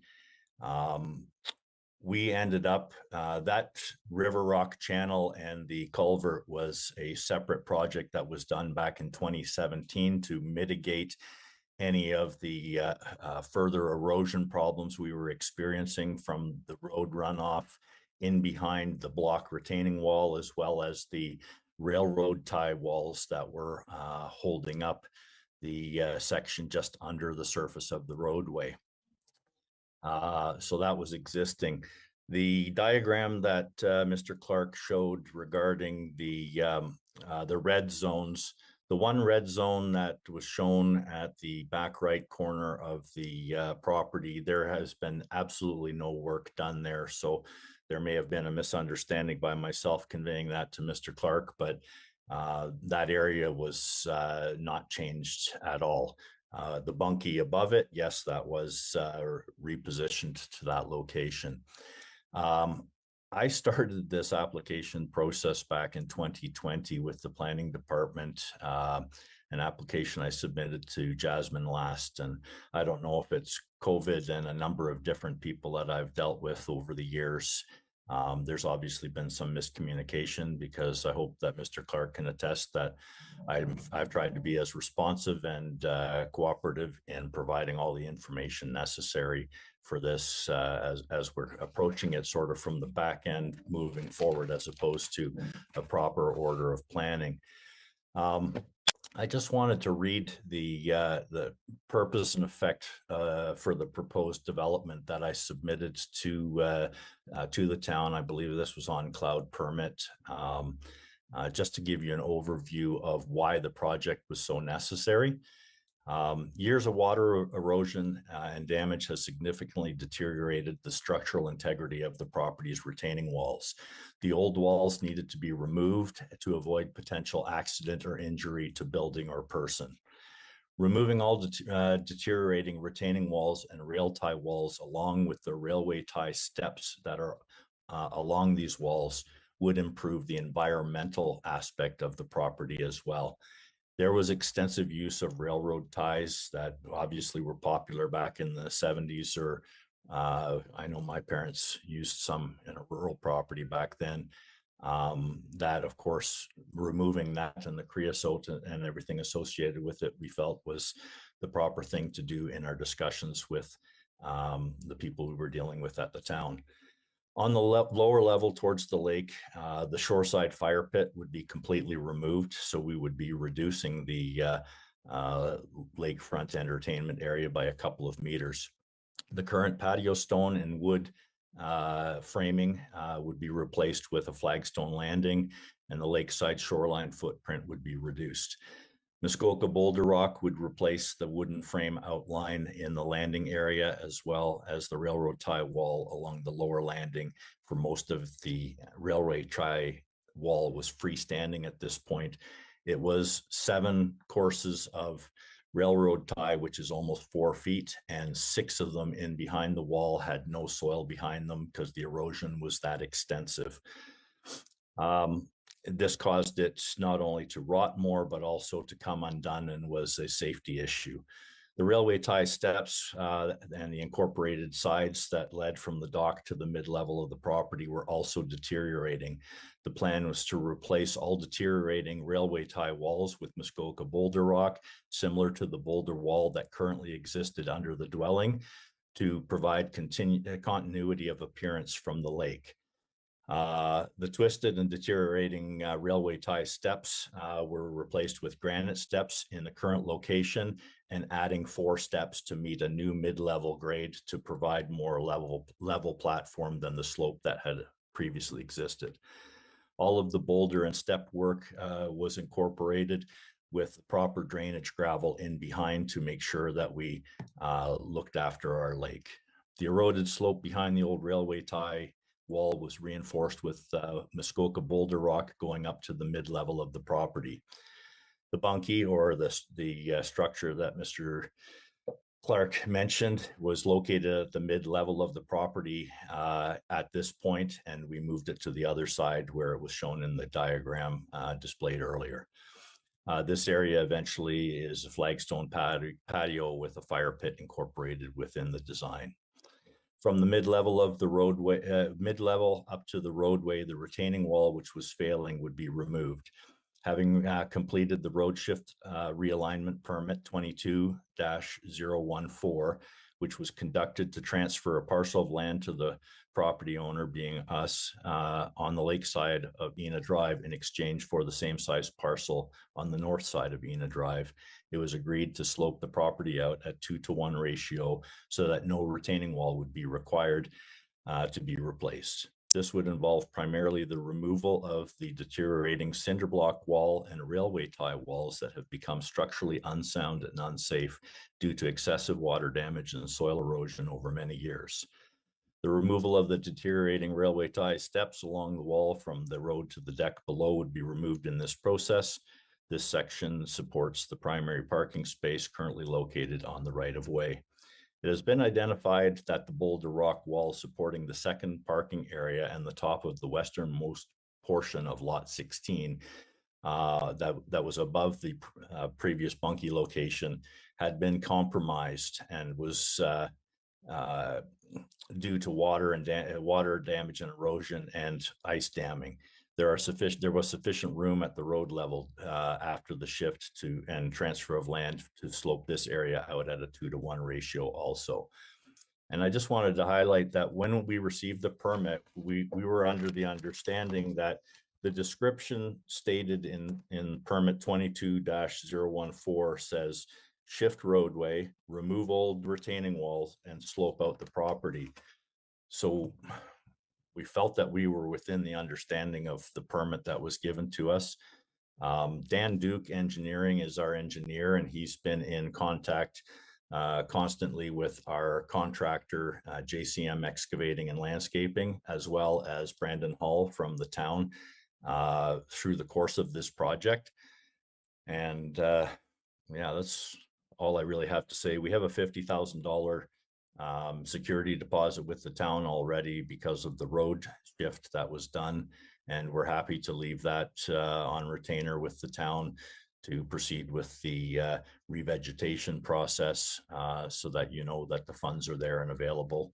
And I believe Bev, if she's raised her hand, probably will address the estimated cost of that. And I thank you for your time. Thank you very much. We're going to go to council members. Any comments or questions? See no hands immediately. So personally, given the size of the septic and the constraints on the property, and to address possible excess habitation on the property, I would be more comfortable with that bunkie being removed totally. It is? I don't see it here. It says deny the moving of it. Is it removal of the? Thank you. Good clarification there. So yes, so we're saying that it wouldn't be appropriate to permit the relocation of that bunkie, which de facto means it's not appropriate on the property. So that's what it would have to be removed. All right. I'm going to go to Councilor Morrison first. I guess just to follow up on that, like, so question for Richard, could it then be moved back to where it was? Yes, these are very good questions.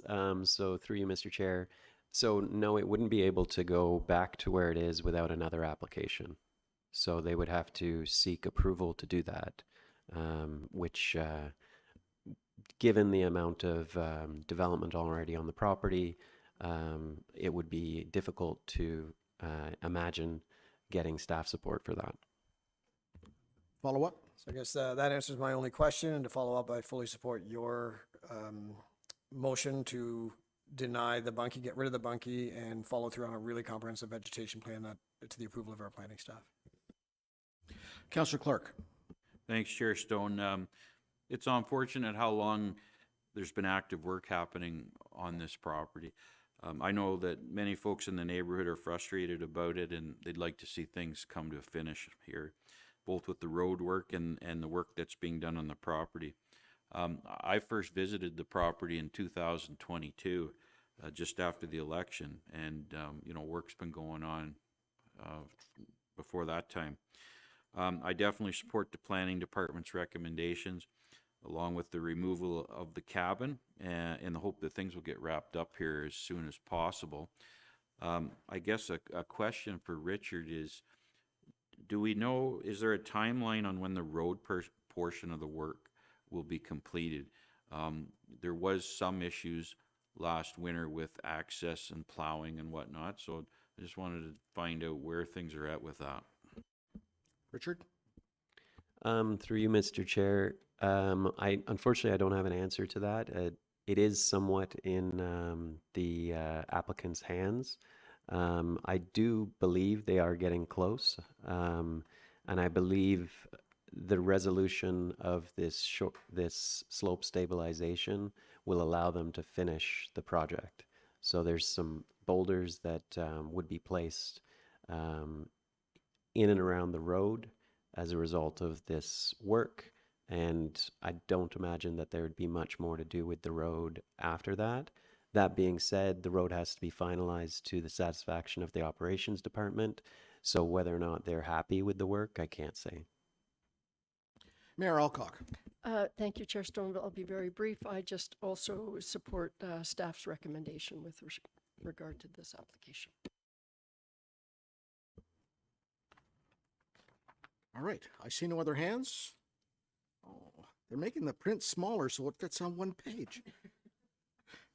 Moved by Mayor Alcock, seconded by Councillor Clark. Be it resolved that Planning Council provisionally approve a portion of Community Planning Permit Application CPP 164 2024 HTE, the purpose and effect of which to provide relief from subsections, and I'm not going to read all those.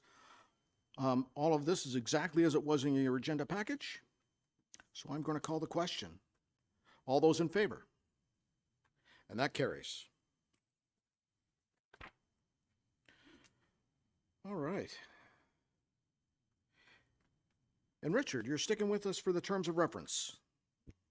Yes, sir, I am. Thank you, Mr. Chair. So through you, this report is basically prepared following staff's review of various terms of reference documents that were recently prepared by the District of Muskoka. And these terms of reference, or TORs, they are what they plan to give to development consultants to guide them through preparation of technical studies that may be required in support of Planning Act applications. They basically spell out the scope of work to be completed as part of a technical study and provide guidance on what the assessment needs to consider. So we have many of the same official plan policies as the district, so we require many of the same studies as the district. Whether the approval authority for planning applications is the district, the town, or both of us, the technical studies to be submitted are they simultaneously satisfy the policy requirements of both the town and the district. So it makes sense to have one common technical study approach and terms of reference. Currently, the town has no terms of reference guidance for such studies. And in this instance, what was approved by the district are terms of reference documents for seven different study types. So there's environmental impact studies, planning justification reports, geotechnical assessments, hydrogeological assessments, noise and vibration studies, traffic impact studies, and archaeological assessments. So in preparing these documents, the district staff hoped that area municipalities like the town would also find them helpful and would likewise consider adopting them for implementation. These terms of reference documents were prepared to help streamline development application review by limiting the number of studies that require peer reviews. And it's anticipated that the technical studies that have been submitted in accordance with the terms of reference will be exempt from peer review requirements.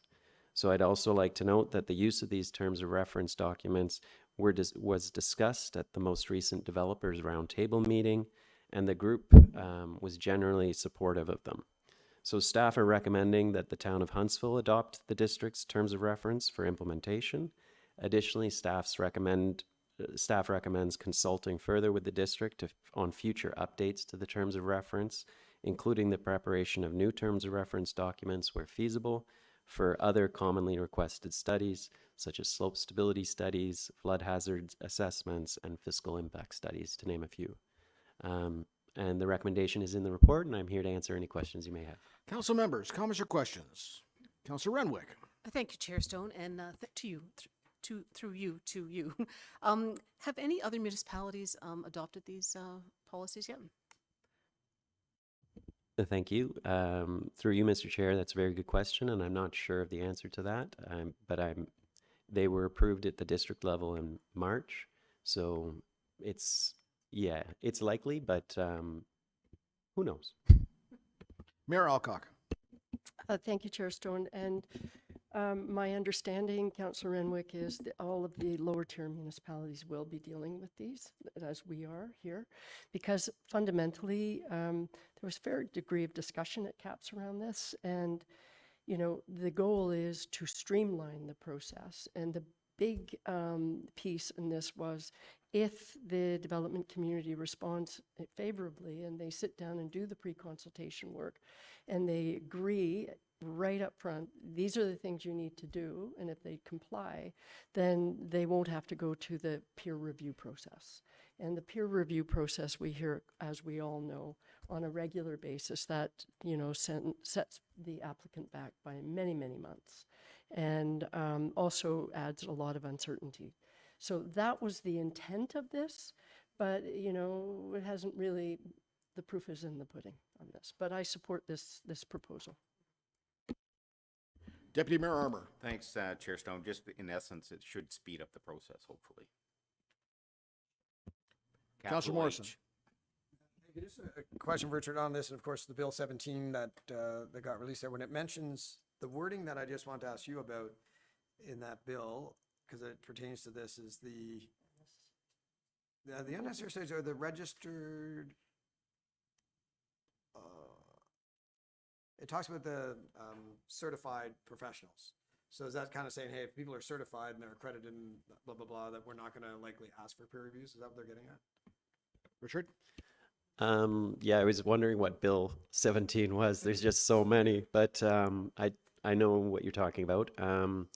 So I think what it's talking about is it's a change. I'm not sure if it's going to be in regulation or how it would be rolled out, but basically detailing what type of technical studies can be asked for and putting in place some rules about those studies, that if they're being prepared by a certified professional, that there's, I'm not quite sure what they're suggesting, but a quicker path to approval, I'm supposing. So it's just another reason why we'd have to really look at keeping these terms of reference up to date, because it's a changing landscape for sure.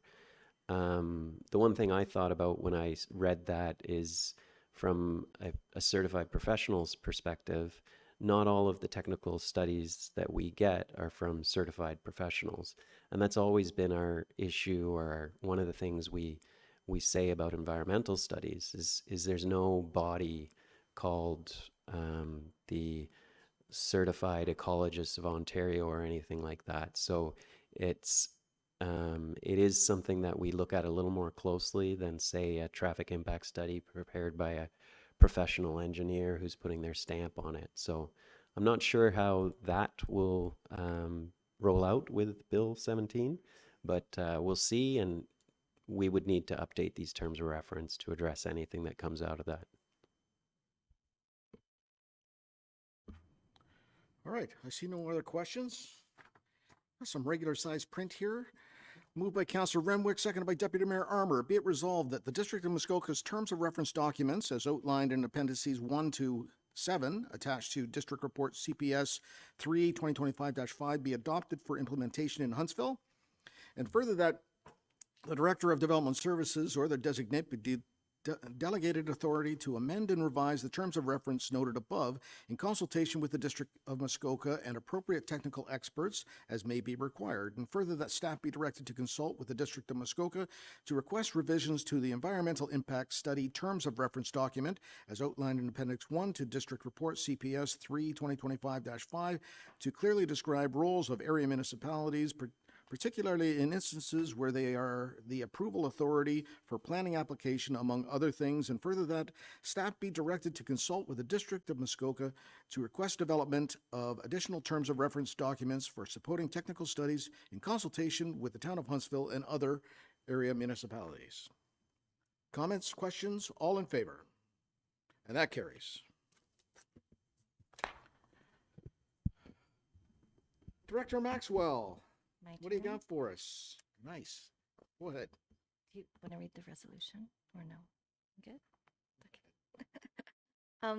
This first item is the Housing Action Plan implementation. I know that Council saw most of these policies and proposals at the March General Committee meeting where we talked about the Housing Action Plan, but there were a couple of additions, and I thought it would be good to make sure everyone saw exactly what was being proposed. The additions were specifically in regards to the employment areas in our communities, so Port Sydney, as well as the regional commercial designation and the Muskoka Commerce Park designation. So all of those not really industrial areas, but areas that could be developed with more industrial type uses will be included in the proposal to have accessory residential. And if council is happy with these policies, we will advertise for a public meeting for June. Comments or questions? You all right? I see none. Okay. Moved by Councillor Fitzgerald, seconded by Councillor Schumacher. Be it resolved that council directs staff to initiate an official plan amendment and community planning permit bylaw amendment as detailed in report DEV 2025-56 to implement policy changes for the Housing Action Plan. All in favor? And that carries. And lastly, Director Maxwell, go ahead. Thank you. So at the April Planning Council meeting, staff were directed to bring back our priorities, planning policy priorities list, and provide council with the opportunity to review it. The report before you has the two attachments. One is the existing priorities and what's been done, and the second one was how staff proposed to continue to do the work. It should be noted that of the 20 projects that were on the list last year, 9 of them were our major priority projects, and all but 2 of those have been started, with the majority completed or still in progress. And that staff are hoping to continue with the secondary plan as the most high priority project moving forward once the heightened density has been completed. It is really difficult for existing staff to work on policy and development applications at the same time, and it takes a lot of focus, and it's very challenging. So if council wanted us to prioritize multiple policy projects, then we would need to look at securing additional resources. We have talked in the past about hiring consultants to do the work on our behalf, which we do with our major policy projects like the official plan and when we're converting to the community planning permit bylaw. However, they are doing, when these consultants are engaged, they do a lot of the work, but there's still a significant amount of staff time that has to be allocated to manage those projects. So it's not as efficient as it could be in the end. So I am happy to answer any questions if you have any. Mayor Alcock. Thanks, Chair Stone. Thanks, Kirsten, for this. So if I look at the new priority list, you just said that the secondary plan will become the highest priority right after heightened density. And there's CPP bylaw housekeeping amendment in there. Yes. So I'm just wondering where that slips, but that's only the first of 2 questions. Okay. The housekeeping amendment is one that we talked about last year, and it is considered a minor project from that perspective, and So something they're that we would just do as a slipping that in. comprehensive update to address the issues that we've seen raised. Okay. There were some mistakes that were made when the mapping was done originally, Right. and just cleaning those things up, and that isn't something that we anticipate would be terribly time consuming, which is why we've left it. It's also kind of ongoing, Yes, the way I see yes, absolutely as well. Okay, so the second question, if I may, so given this proposal to hire a contract for a year, then are we planning on doing the secondary plan in-house? Or yes, does that sort of juggle things? Great around? question, and no, we would still need to hire consultants to manage other aspects of it as well. A secondary plan would require multiple different kinds of studies being done, and we would still need consultants to work on those types of studies too. And so what was envisioned when I was writing the report was that the secondary plan would proceed as proposed with full consulting, and that this other body would deal with all these other policy projects as they come up. A third part, if I may, so the follow-up on that might be, yes, we still intend to get a consultant or several to fill the secondary plan, but we still need to have a dedicated resource internally to project manage that. Especially if we want to do multiple things at the same time. Well, I just, okay, last comment about this. From my perspective, the secondary plan is absolutely critical. We've said that, I think, to a number of our developers that who have active interests in the area that we're talking about, that the secondary plan is a very high priority for us. So from my perspective, if this is the way to do it, I guess you know, it's a one-year contract, and the fact that it's not going on the levy, I know that. It's coming out of reserves. I'm not quite sure what to say other than it's a really high priority, and a lot of these things are, so if we have to do it, then I would be supportive. Councillor Clark. Well, thanks, Chair Stone. I don't have a problem with the amended list on attachment 2, but I'm not going to support an unbudgeted contract hire for a senior planner. We're getting things done now. If it takes a little longer to do the work, it takes a little longer to do the work.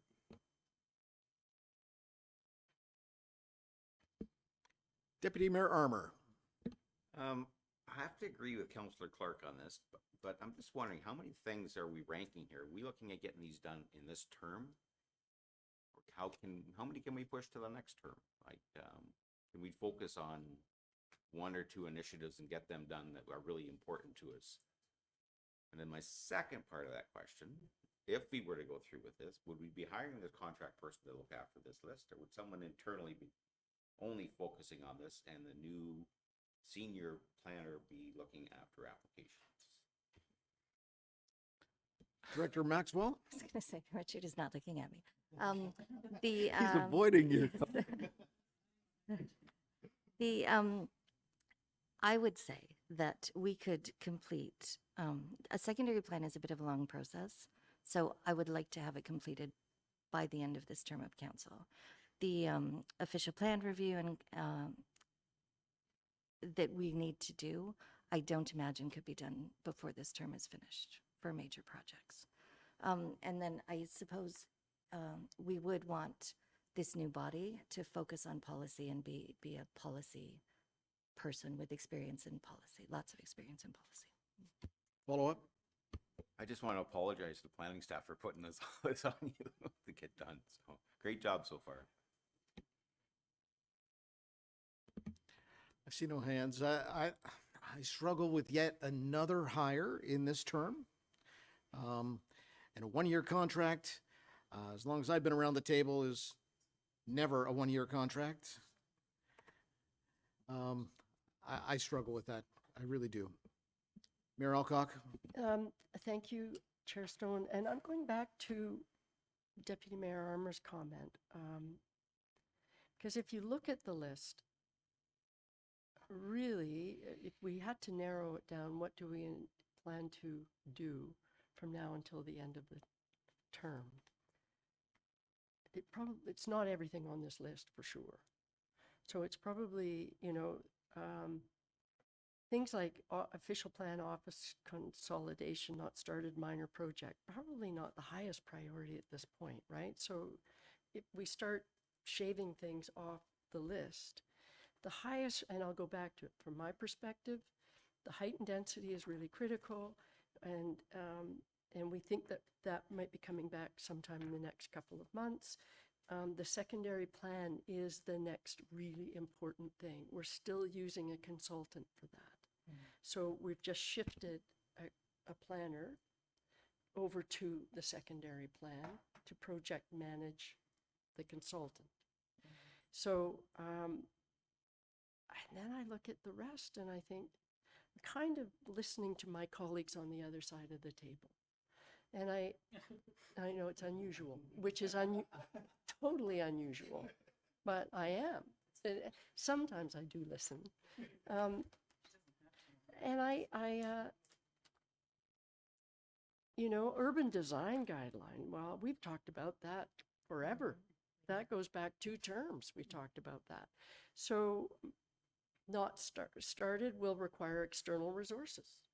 So I'm going to ask you, Director Maxwell, how many of these things are realistic? So thank you. Realistically, heightened density absolutely being done. The housekeeping will be done. Secondary plan, we will start and we will see how far we get. The mapping has to be completed as well. The shoreline development guideline was started, but we're not there yet.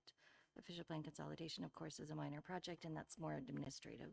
But the official plan review will need to start as well. And that's something that it takes a bit of a longer time as well. But those are all projects that are important in order to address the issues that we're seeing with these development applications as everything is coming forward. And I will say that staff do their very best to get everything done as quickly as we can, especially in light of the pressures and changes that we're seeing throughout the community. But we're just not able to do everything as quickly as council wants, unfortunately. So it's, yeah. Go ahead. Last question, sorry, and I appreciate that. I didn't mean to cut you off because I was listening. And so when you made reference to this contract is going to focus on policy, and my guess is when you make reference to the OP updates, that's also a response to all of the work that we've asked you guys to do around housing policy. So you didn't mention housing in here, but much of that would be related to that. Yes and no. Yeah, absolutely. The secondary plan side of things would be almost all housing related, obviously. But But what I'm the referring to is the policy other changes. housing, like the Yeah, OP amendments with regard to rural lot development and all of those things that we've asked you to do, which is Yeah. very important to this council. Those would things- follow, that would fall under this new Yes, yeah. position. Mhm. So that with this new position is going to carry out some of the minor things and allow our existing staff to work on those other priorities. Yeah. Didn't show that very much in here. Well, I think I'd added, where did I add part of it? That the rural lot policies would be addressed through the comprehensive official plan review when we're talking, because district, of course, is doing their official plan review, and there's the growth strategy that's coming forward, and we're being asked to provide comment on the district's growth policies. And so it all ties together. And as through the secondary plan, if we're talking about expanding the urban boundaries, which we heard at the developers roundtable meeting, then that also plays into what we do in the rural area. So it's piecemealing it out is more manageable, but at the same time, there's greater implications that we have to be aware of. So. Okay. Councillor Clark. Thanks, Chair. Just a quick one.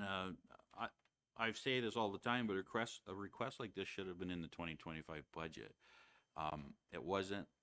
Here we are.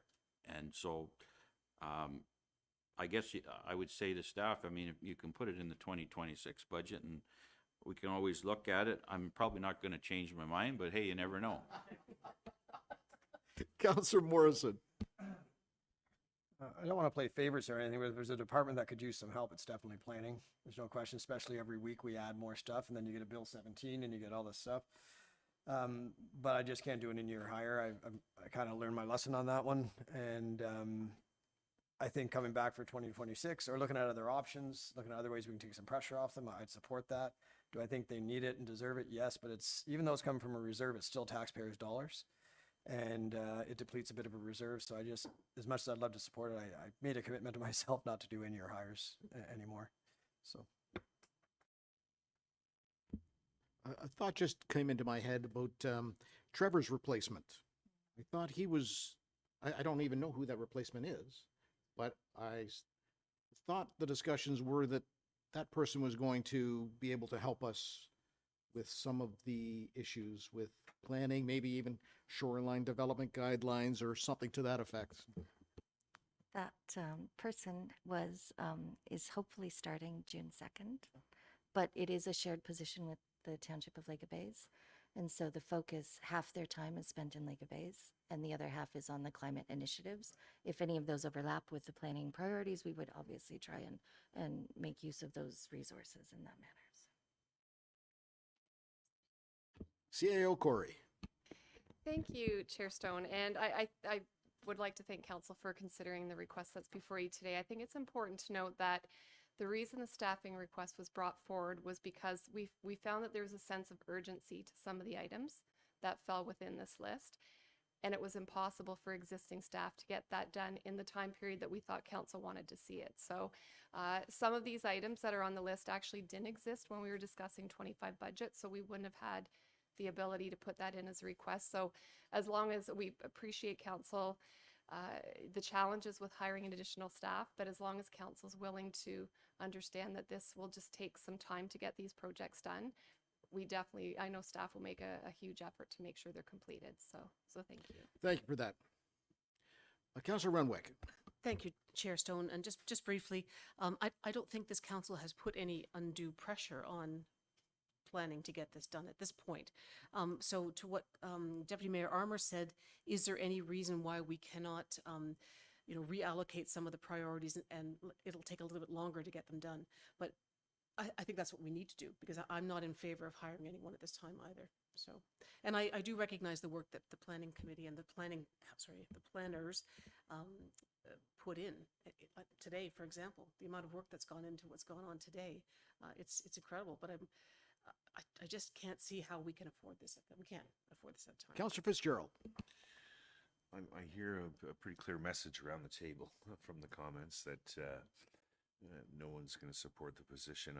I'm going to suggest that, why don't we get through number 1 and 2 in the progress now and revisit this, and we all strategize on what we want to remove from this list and what we want in chronological order to make it manageable for current staffing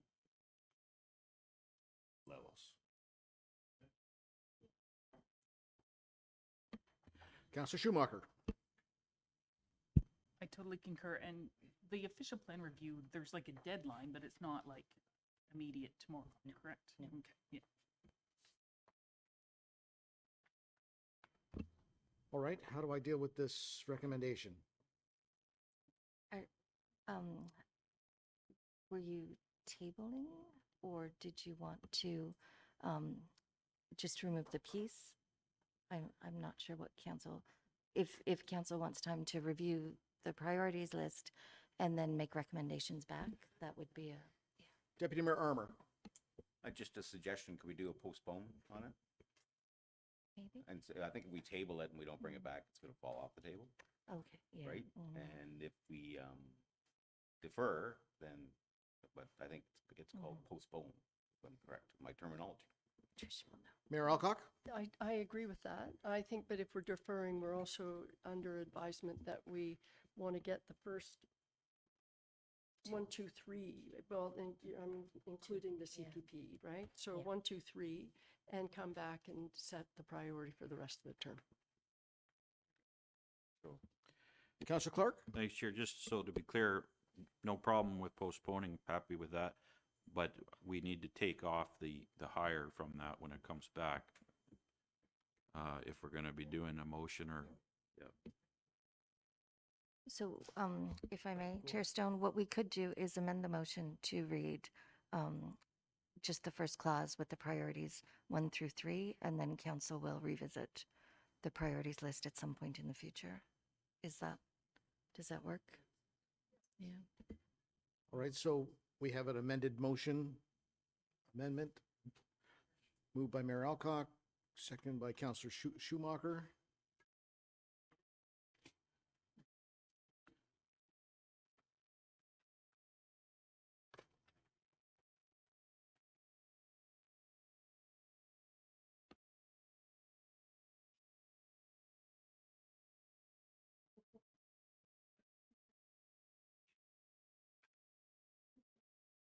It would really help staff and to have it for the members of the public. Sorry.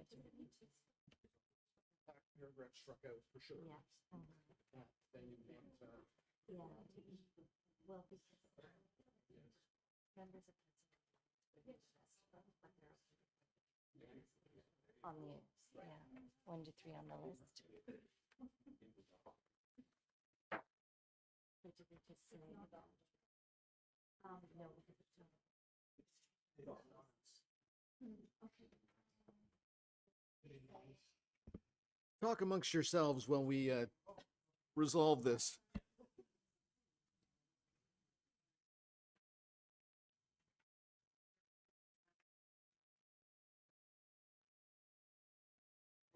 We're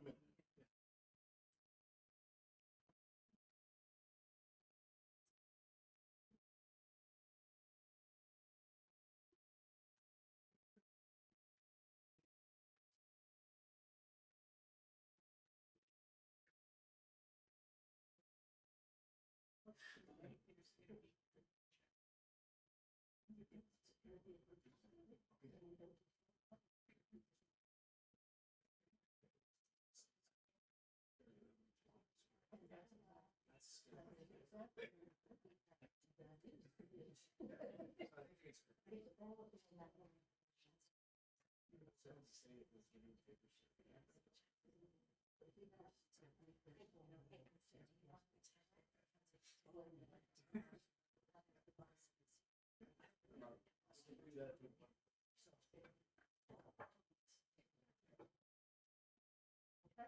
Sounds good.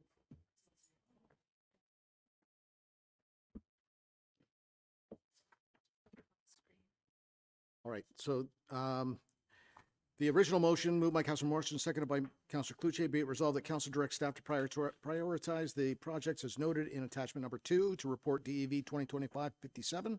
Further, that staff be authorized to advertise for a 1-year contract senior policy planner position immediately with the resulting additional unbudgeted costs in the 2025 for planning salary, wages, and benefits be funded through the planning policy and project reserve, with the cost for 2026 coming in the human capital reserve. That's the original motion.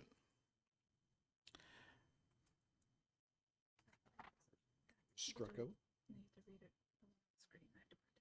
All right. The amended motion reads, moved by Mayor Alcock, seconded by Councillor Schumacher, be it resolved that items 1, 2, 3 in attachment number 2 to report number DEV 2025-57 be prioritized. And further, that the second paragraph be struck out of the resolution. Are there any comments or questions on that? All in favor?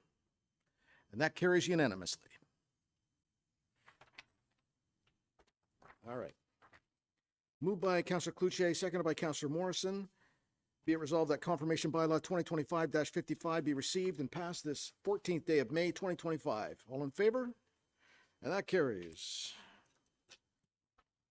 And lastly, moved by Councillor Schumacher, seconded by Councillor Fitzgerald. Be it resolved that we do now hereby adjourn at 5:03 p.m. All in favor? And that carries. Thank you all.